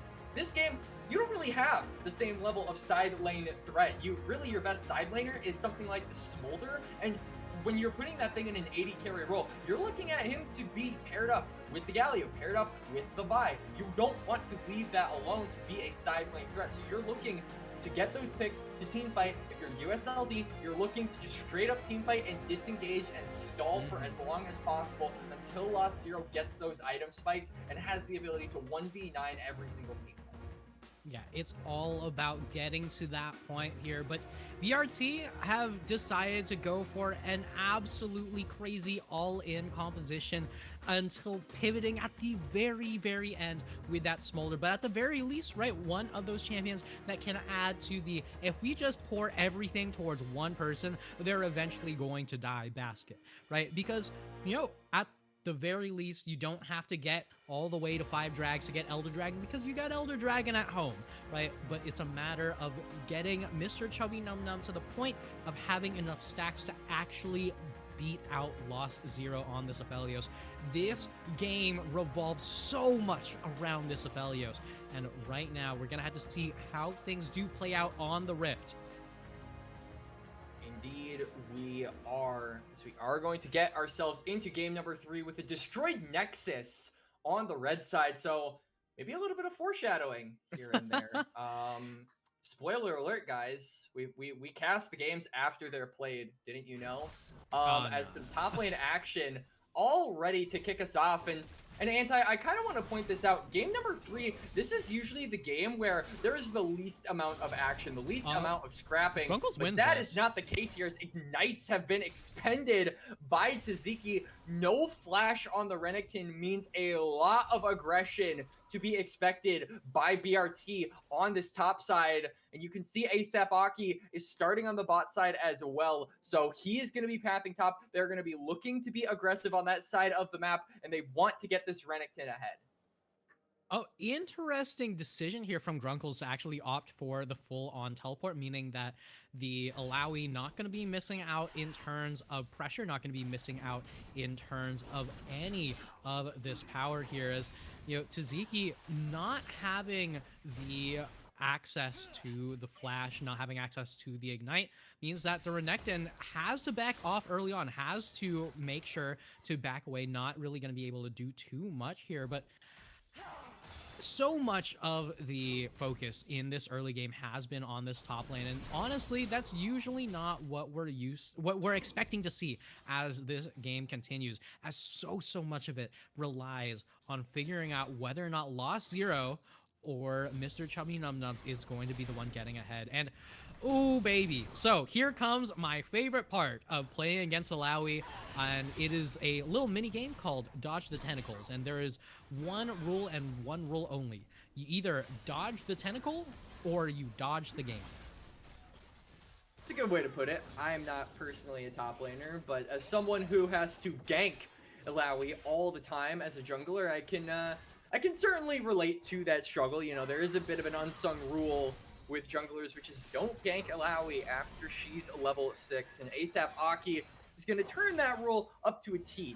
Gets those 3 camps done, but a ward placed down by Grunkles means that if a fight were to happen, Illaoi would be able to spot that out, but they're going to go for it anyway. Level 2 on Taziki.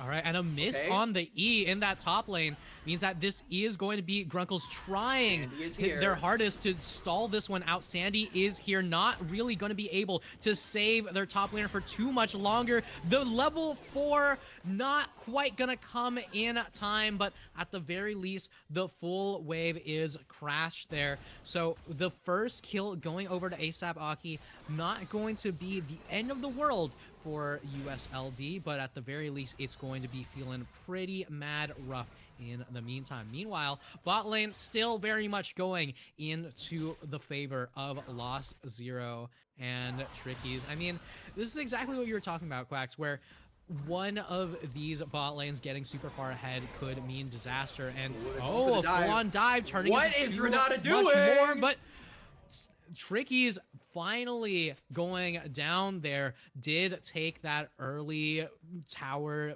aggro, but at the very least, the kill going over to the Renata spells a better opportunity for the side of BRT. For sure, BRT, at the end of the day, they get a kill back onto the Smolder, like you said, and here comes another gank on the top lane, this time on the hands of USLD, but there is a big minion wave, and Taziki likes his odds in the 1v2, especially with ASAP Aki right in his corner. Yeah, but Taziki all of a sudden gonna go in way too early. ASAP Aki not really gonna be able to do too much more. The ignite dropped, but so will the crocodile, and all of a sudden Tricky's now in this mid lane looking for the engage. Are you serious? Not going to be too happy about that gank. The kill taken by the Renata, unfortunate for the side of USLD, but a kill is a kill as Lost Zero looking to avoid being one of the ones killed here. And I usually like to say that in, you know, these game 3s, these game 5s, these big decider games that'll potentially make or break your season, make or break your playoff run, what have you, the teams don't like to really play aggressive. Usually we see the pace of game slow down a lot of the time because no one wants to be, you know, the one that lost their team the game and then lost their team the series. Both of these teams are perfectly comfortable sparring, scrapping, brawling, and fighting their way to the top. And it's most evident by this top lane. Grunkles and Taziki are constantly at each other's throats. The junglers are always there to back them up. And I see no way either of these guys are going to stop Grunkles hitting his level 6. Grunkles? Yeah, hits level 6, but the slam not quite going to come out in time there. At the very least, was able to get a little bit of damage back, but does go down in the 1v1. Greeted out a bit too hard.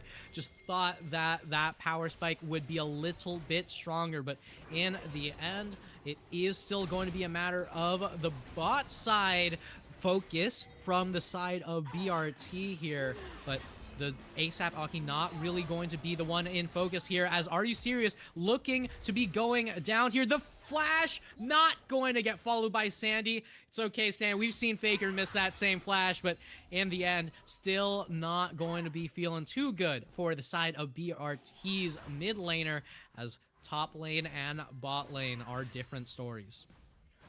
They certainly are, and the jungles are different stories as well, but on opposite sides of the map. Sandy going for those grubs, meanwhile ASAP Aki going for the dragon, and I have to think this game, BRT certainly favored when it comes to who is, you know, prioritizing these objectives. The amount of, you know, scaling you have on this blue side is absolutely uncanny with the Smolder stacking, the Syndra stacking. You are completely reliant on getting to that late game. So having that late game objective in your pocket 7 minutes into the game is really going to help your case later down the line and being able to fight USLD further down. And on the other side, USLD, they've got some side lane threats, most notably in the Alawi. But so far, the Alawi hasn't been having the greatest of games. Yeah, I mean, I will say that Grunkles might not necessarily be having the greatest of games in terms of the KDA, but in terms of the absolute pressure in this top lane, the Lowy has very much been controlling this one. Taziki doesn't have the opportunity to even look at this wave in a wrong way, as Grunkle's slowly gonna be building up this lead, just slowly putting in so much damage. We're seeing both of the junglers come in towards this top lane. We might be seeing something soon as Cruz roams over to that bot lane, and Mr. Chubby Numnubs needs to be careful, and all of the kitchen sink is thrown on in, as Grunkle's on the other side also going to be dying down here. The roams, the ganks, all of the pressure all across the map going to be going in both ways for both teams. BRT not gonna be having a great time on the Smolder, but at the very least, their Crocodile is eating good. For sure is, and really good recognition there by ASAP Aki, and good movement as well. You can see after getting that kill, moves on up toward the top side of the map, scouts out where Sandy could be. Of course, Sandy was on that bot lane helping out, or you know, died in that top lane rather. So just looking to try and take things away from the Maokai. And so far, it kind of feels like this Maokai is a little bit homeless, because at the current moment, Sandy has not had a ton of opportunities to get things done, as we do have a disconnect from this Renata, it looks like. So we are going to go into a little bit of a pause. We will resume when that gets taken care of. But for the time being, we get to talk about the current state of the game. Yeah, honestly, as far as the game goes, right? Usually when you would look at this kind of overall lane state, this overall game state, you'd say to yourself, all right, well, BRT are obviously clearly ahead, and they're going to be doing themselves a very good favor as just continuing the game as it currently goes. But you have to remember, this is a Renekton, right? Renekton as a champion does scale up to the point where he can still one-shot enemy carries, but that's pretty much the name of the game for literally every single one of the champions on the side of BRT. Everyone's job is to take out Lost Zero. Everyone's job is to make sure that this Aphelios doesn't get a chance to play the game. Lost Zero, on the other hand, continuing to farm up, continuing to get to the point to be a threat. The call is stacking and still continuing to get more and more of all of that, continued gold, right? And in the end, Lost Zero is still the one in focus here.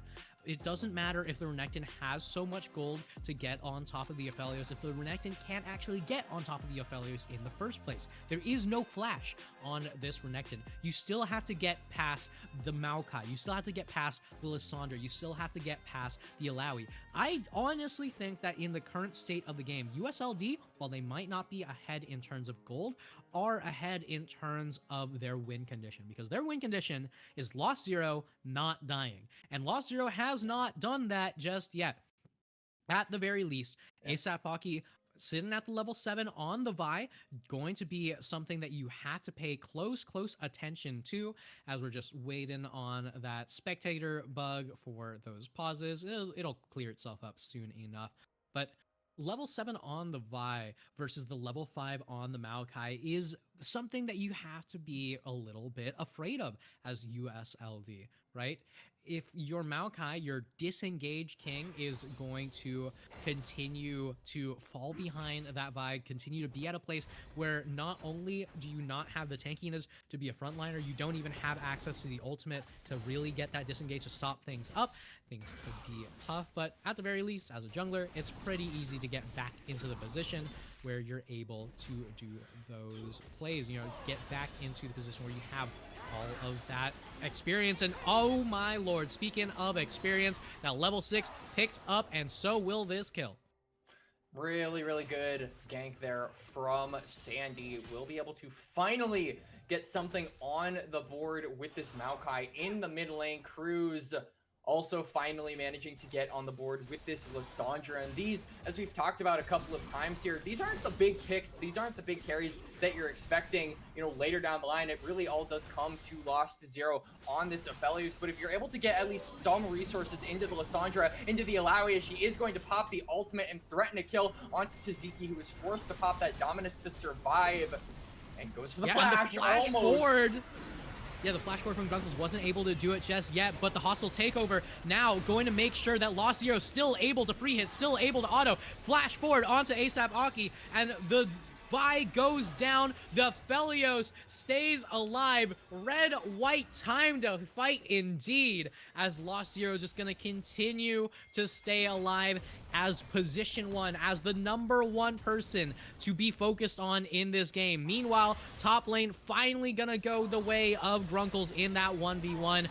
Cruz gonna be able to get a decent trade in that mid lane, but it has just been rough for the side of BRT the moment that the pause got taken back.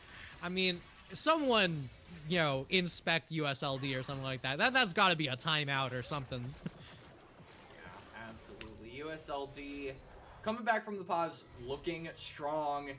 And, you know, kind of what we were talking about is you don't really need the Alawi or the Lissandra or the Maokai to have a crazy amount of resources. You just need them to essentially be relevant in the game going forward. As long as Lost Zero is still able to be the big carry of this game, then you are essentially not forced to step on up if you're any other member of USLD. You just need to kind of play protect the president for the time being and not overstay your hand. And, you know, an example of that is not going for these grubs, right? You see BRT are going for them. They've got complete control of this top side of the map. They've got the numbers advantage. They've got the ultimates as well. So not going for that fight, not looking to try and intersect that objective.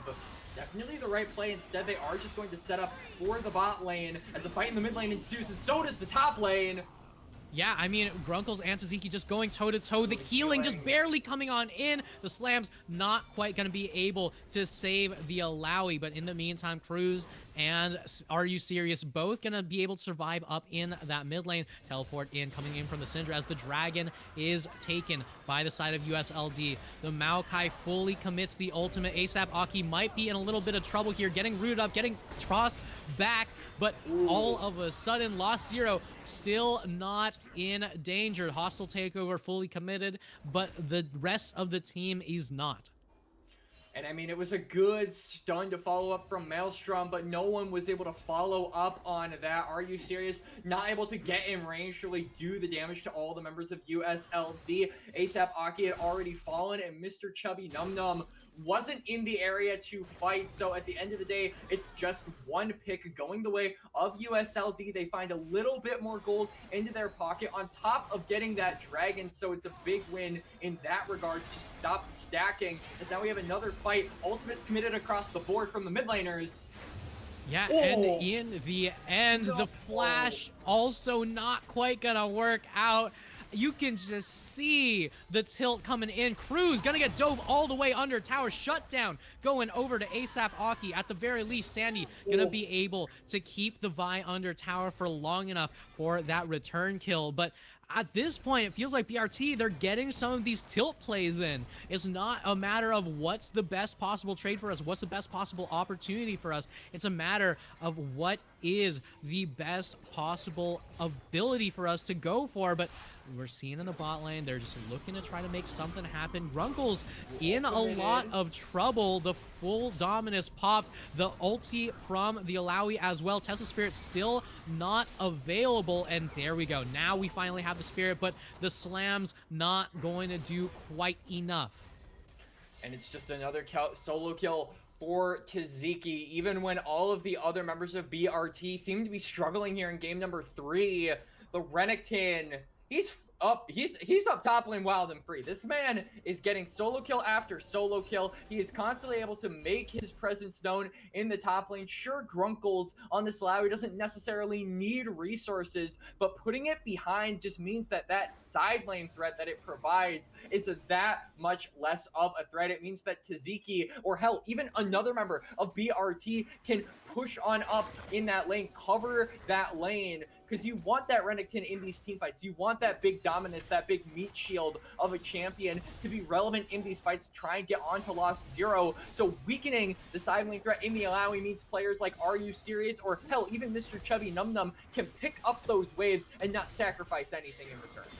Yeah, and in the meantime, Taziki now going to be able to get directly on top of Lost Zero. Hostile takeover, though, going to be able to deny any sort of follow-up. Maelstrom going to be going down. Lost Zero now on a killing spree. And look at all of this AoE. Taziki going to get taken fully down. The Syndra not quite going to be able to unleash enough power. And Grunkles now able to just absolutely demolish Mr. Chubby Num Num. Who hit that blast cone?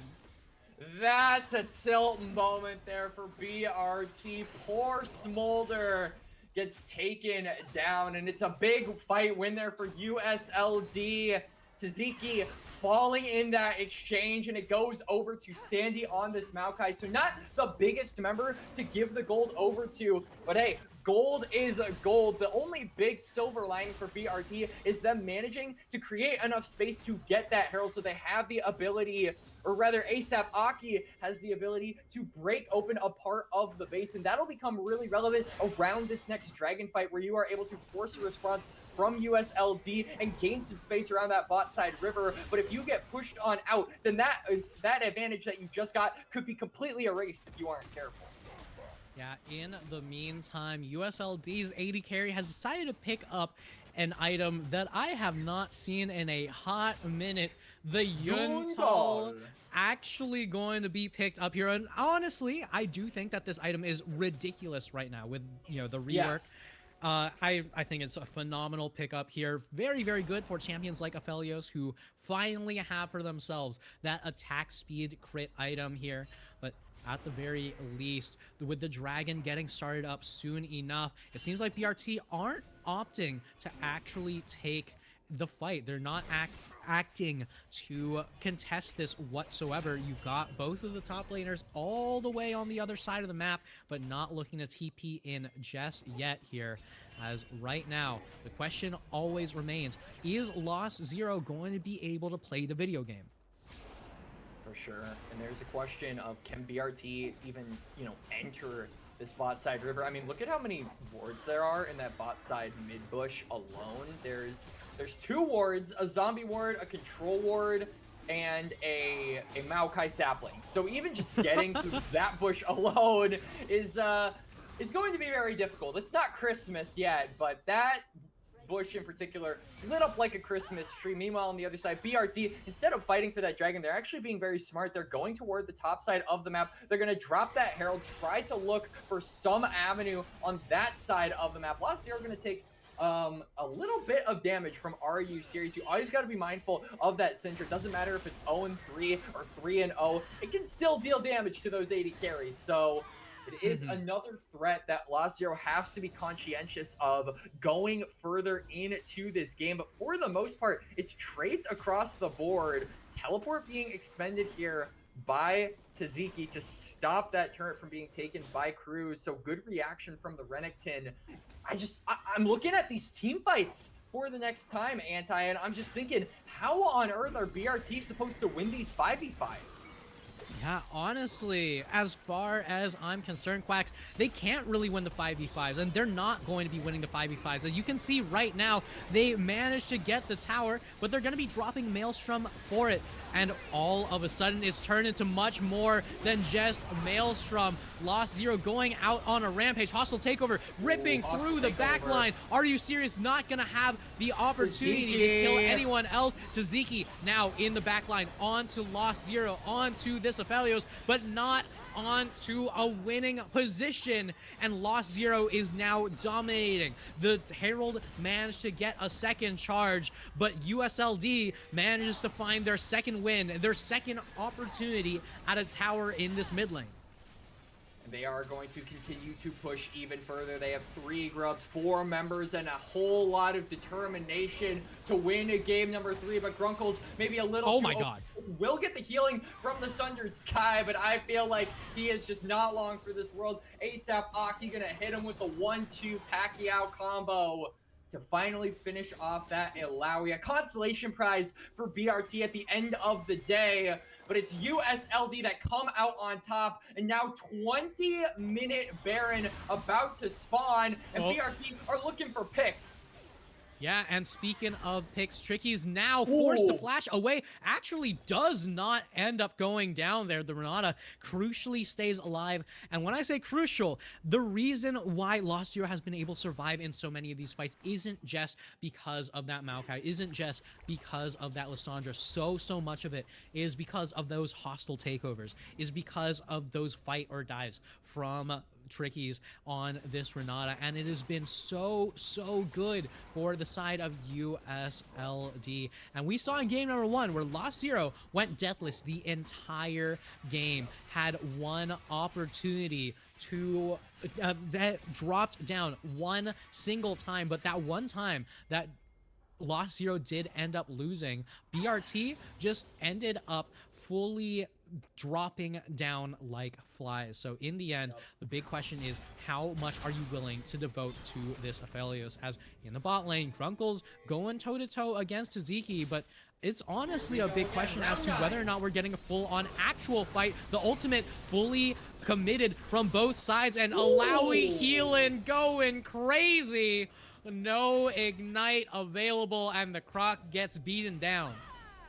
That is a big 1v1 for USLD to win. They get the fight, they get the tower, they get pressure in the bot lane. Now BRT are going to be forced to respond, and they're already in a 4v5 situation. And this just opens up so much more of the map for USLD. If one member of BRT gets committed, they could potentially full send it on toward this Baron. I mean, they've got the resources to do so. They take Barons relatively quickly now with the Aphelios and the guns he has, as well as having that Lissandra, just the constant flow of spells, but they're instead going to look for a pick. Yeah, they're going to be looking for a pick, and they're going to be able to find it directly onto a Maelstrom here. The full disengage from the side of BRT going to make sure that USLD don't really have the opportunity to get much more than just that, you know, just that Galio for a short moment. But at the very least, Lost Zero now already sitting on 2 items, looking for more components to a third. Now, this third item could be very important. It is likely going to be that Phantom Dancer. It could also be that Runan's Hurricane. But at the very least, what we do know is that it is not going to be a Maw Malmortius. It is not going to be extra survivability onto the Aphelios. The Aphelios has decided, all right, you know what? I already have enough survivability. My entire team composition is built around keeping me alive. So right now, I just need to put out as much damage as possible to make sure that their investments are worth it. For sure, and it feels like the investment of Lost Zero is really paying off here in this game. 2 items, very close to 3. It's netting them so much pressure on this bot side, so much so that Lost Zero doesn't even need to be there for the Dragon take. He can keep on farming mid. He can keep on getting resources and all the more gold into his pocket. And BRT, they want to make a cross-map play. You can see they're all hovering around that top side, but they really have nothing to play with, right? There are no members of USLD that they can pick off of. The waves are not crashing under the tower, so those aren't yet under threat, and they aren't timing it correctly, meaning USLD can move on up as a unit, respond to this, and BRT, they only take the gold from the minions and the camps, and they have to just dip on out of there, because now they're out of position, and they might just get picked, or maybe not, as low elo CEO just gets blown on up.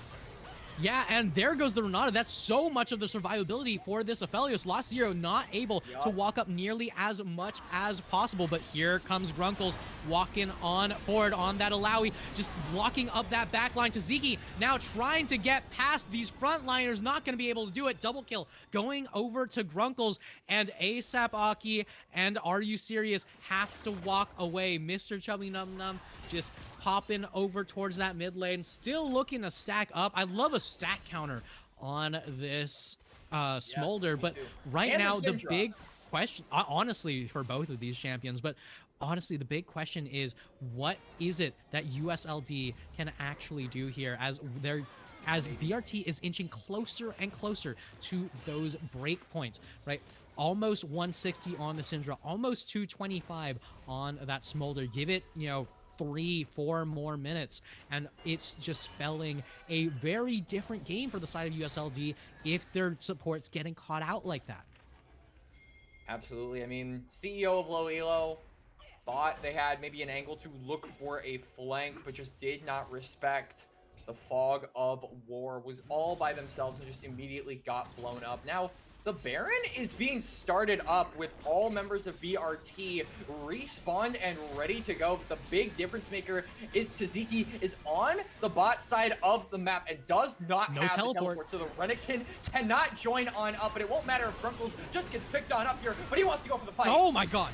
Yeah, Grunkle's not going to get picked up. Instead, the one going to be doing the picking. Maelstrom now going to be going down here as the Galio not tanky enough to do much of anything there as it keeps on happening. USLD set up a Schrodinger's catch. BRT keep thinking to themselves, all right, well, we have a catch here. There's no way that this player is alive or, you know, is baiting for something, and you just never know until you actually take the bait, until you actually bite down on that. And in the end, USLD turn that pick into an inhibitor take, and it's just looking so much more rough for the side of BRT as the game continues. The Alawi just able to survive so much of these potential picks here, and Lost Zero continuing to farm up on the Cephalios. This is surely going to be the 75%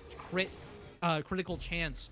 And the Runan's Hurricane, on top of that, it is another crit cloak. So Lost Zero still continuing to be more and more terrifying to deal with. For sure. Lost Zero still deathless in this game. Now has that third item, so 75% crit chance like you were talking about, Anti. Dragon going to come up in about a minute and a half here, and this will be Soul if USLD can get it. And I like the way they're playing this so far. They're sending one to the mid lane. They're going to send Lost Zero one to the bot lane. They're going to clear out these waves, get priority, and they're going to pinch inward to that river and just completely bully BRT away. And BRT with Are You Serious in the top lane having to deal with Grunkles, as well as the reset from Maelstrom, don't have the numbers and aren't condensed enough to potentially punch on through USLD, thinning out around this bot side. And now it's come to a point where USLD are together in the bot lane, looking for picks, looking ready to go, and it's just BRT that have to be zoned on away. This is the state of the game that USLD have wanted the entire time, where they don't have to look for the fight. They just have to cast an ability like the Maokai ult, like the Renata ult, and zone off all of the opposing members. Yeah, they just have one thing they gotta do here, and Grunkles doing a lot more than just one thing, just walking all the way under tower, taking out that top lane moment. But right now, Mr. Chubby Num Num gonna call up Mom, but Nom's not gonna do too much except clear out one of the waves here. Grunkle's on the other side of the map, though, gonna continue to push down this tower, continue to threaten so much more as the game is constantly strangled away from the side of BRT. This is the Chemtech Soul now gonna get picked up for USLD. And honestly, the further and further this game goes, the bigger question turns from who can pop Lost Zero to will popping Lost Zero mean enough? For sure. I mean, it feels like it's not going to be enough at this point in the game. It feels like really you're just trying to find a needle in a haystack. If you are BRT, you're starting to get, you know, those stacks onward for the Syndra and the Smolder, but it's gonna have to be this next fight, right? If it isn't going to be, you know, a fight around the Baron, if it isn't going to be a random skirmish while USLD are looking to siege, then it feels like you're out of options, because the next best thing you have is an Elder in 5.5 minutes. So the time is not on your side, the clock is not on your side, and you yourself are in no position to look for a proactive play, because you are going against a disengage comp. You are an engage comp that does not out damage your counterpart, and the disengage is going to be too much for you to handle, as Lost Zero is actually going to pop the cleanse there from the Scatter the Week to be an 80 carry main in 2024. Oh man, yeah, it's honestly very, very spooky here. And also, you have to note here, Lost Zero does not have access to the. Okay, never mind. I was gonna say no longer has access to any lifesteal whatsoever because that Doran's Blade was sold, but did opt for the lifesteal in the runes. So, you know, Lifeline honestly doing a lot for the Aphelios here. In the meantime, Grunkles just says, hey, what's up, besties? I'm here in the bot lane, just doing my own thing, casually 1v2ing while the rest of their teammates are pushing down this top lane tower. And somehow, the 4 aren't even putting out as much pressure as the 1 is.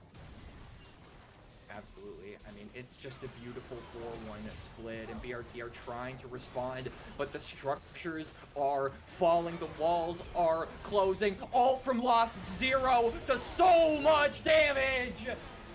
Yeah, and in the end, ASAP Aki not going to be able to do much more. Grunkles just getting completely zeroed out by 2 members, but who cares about the Alawi? Your base is going down. Taziki goes all the way into that back line. Lost Zero finally going to get locked up, but once again, still not even close to being at threat of dying. Maelstrom gets dragged all the way back to hell, and so does the rest of BRT. USLD closing things out with a perfect game on the Aphelios.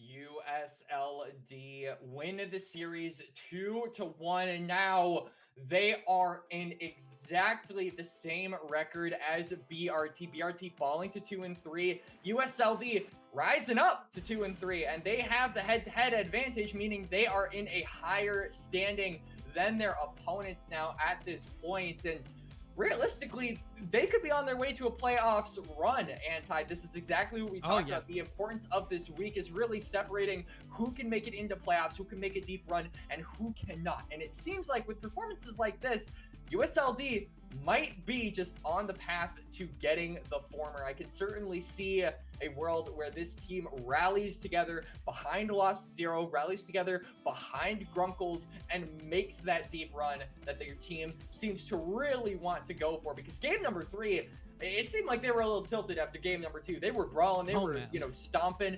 They were looking for those fights, and they found them all, and they won them all. So it was a very well-fought game number 3 by USLD, and I'm excited to see if this team can squeak in these last couple of weeks of the Immortal League.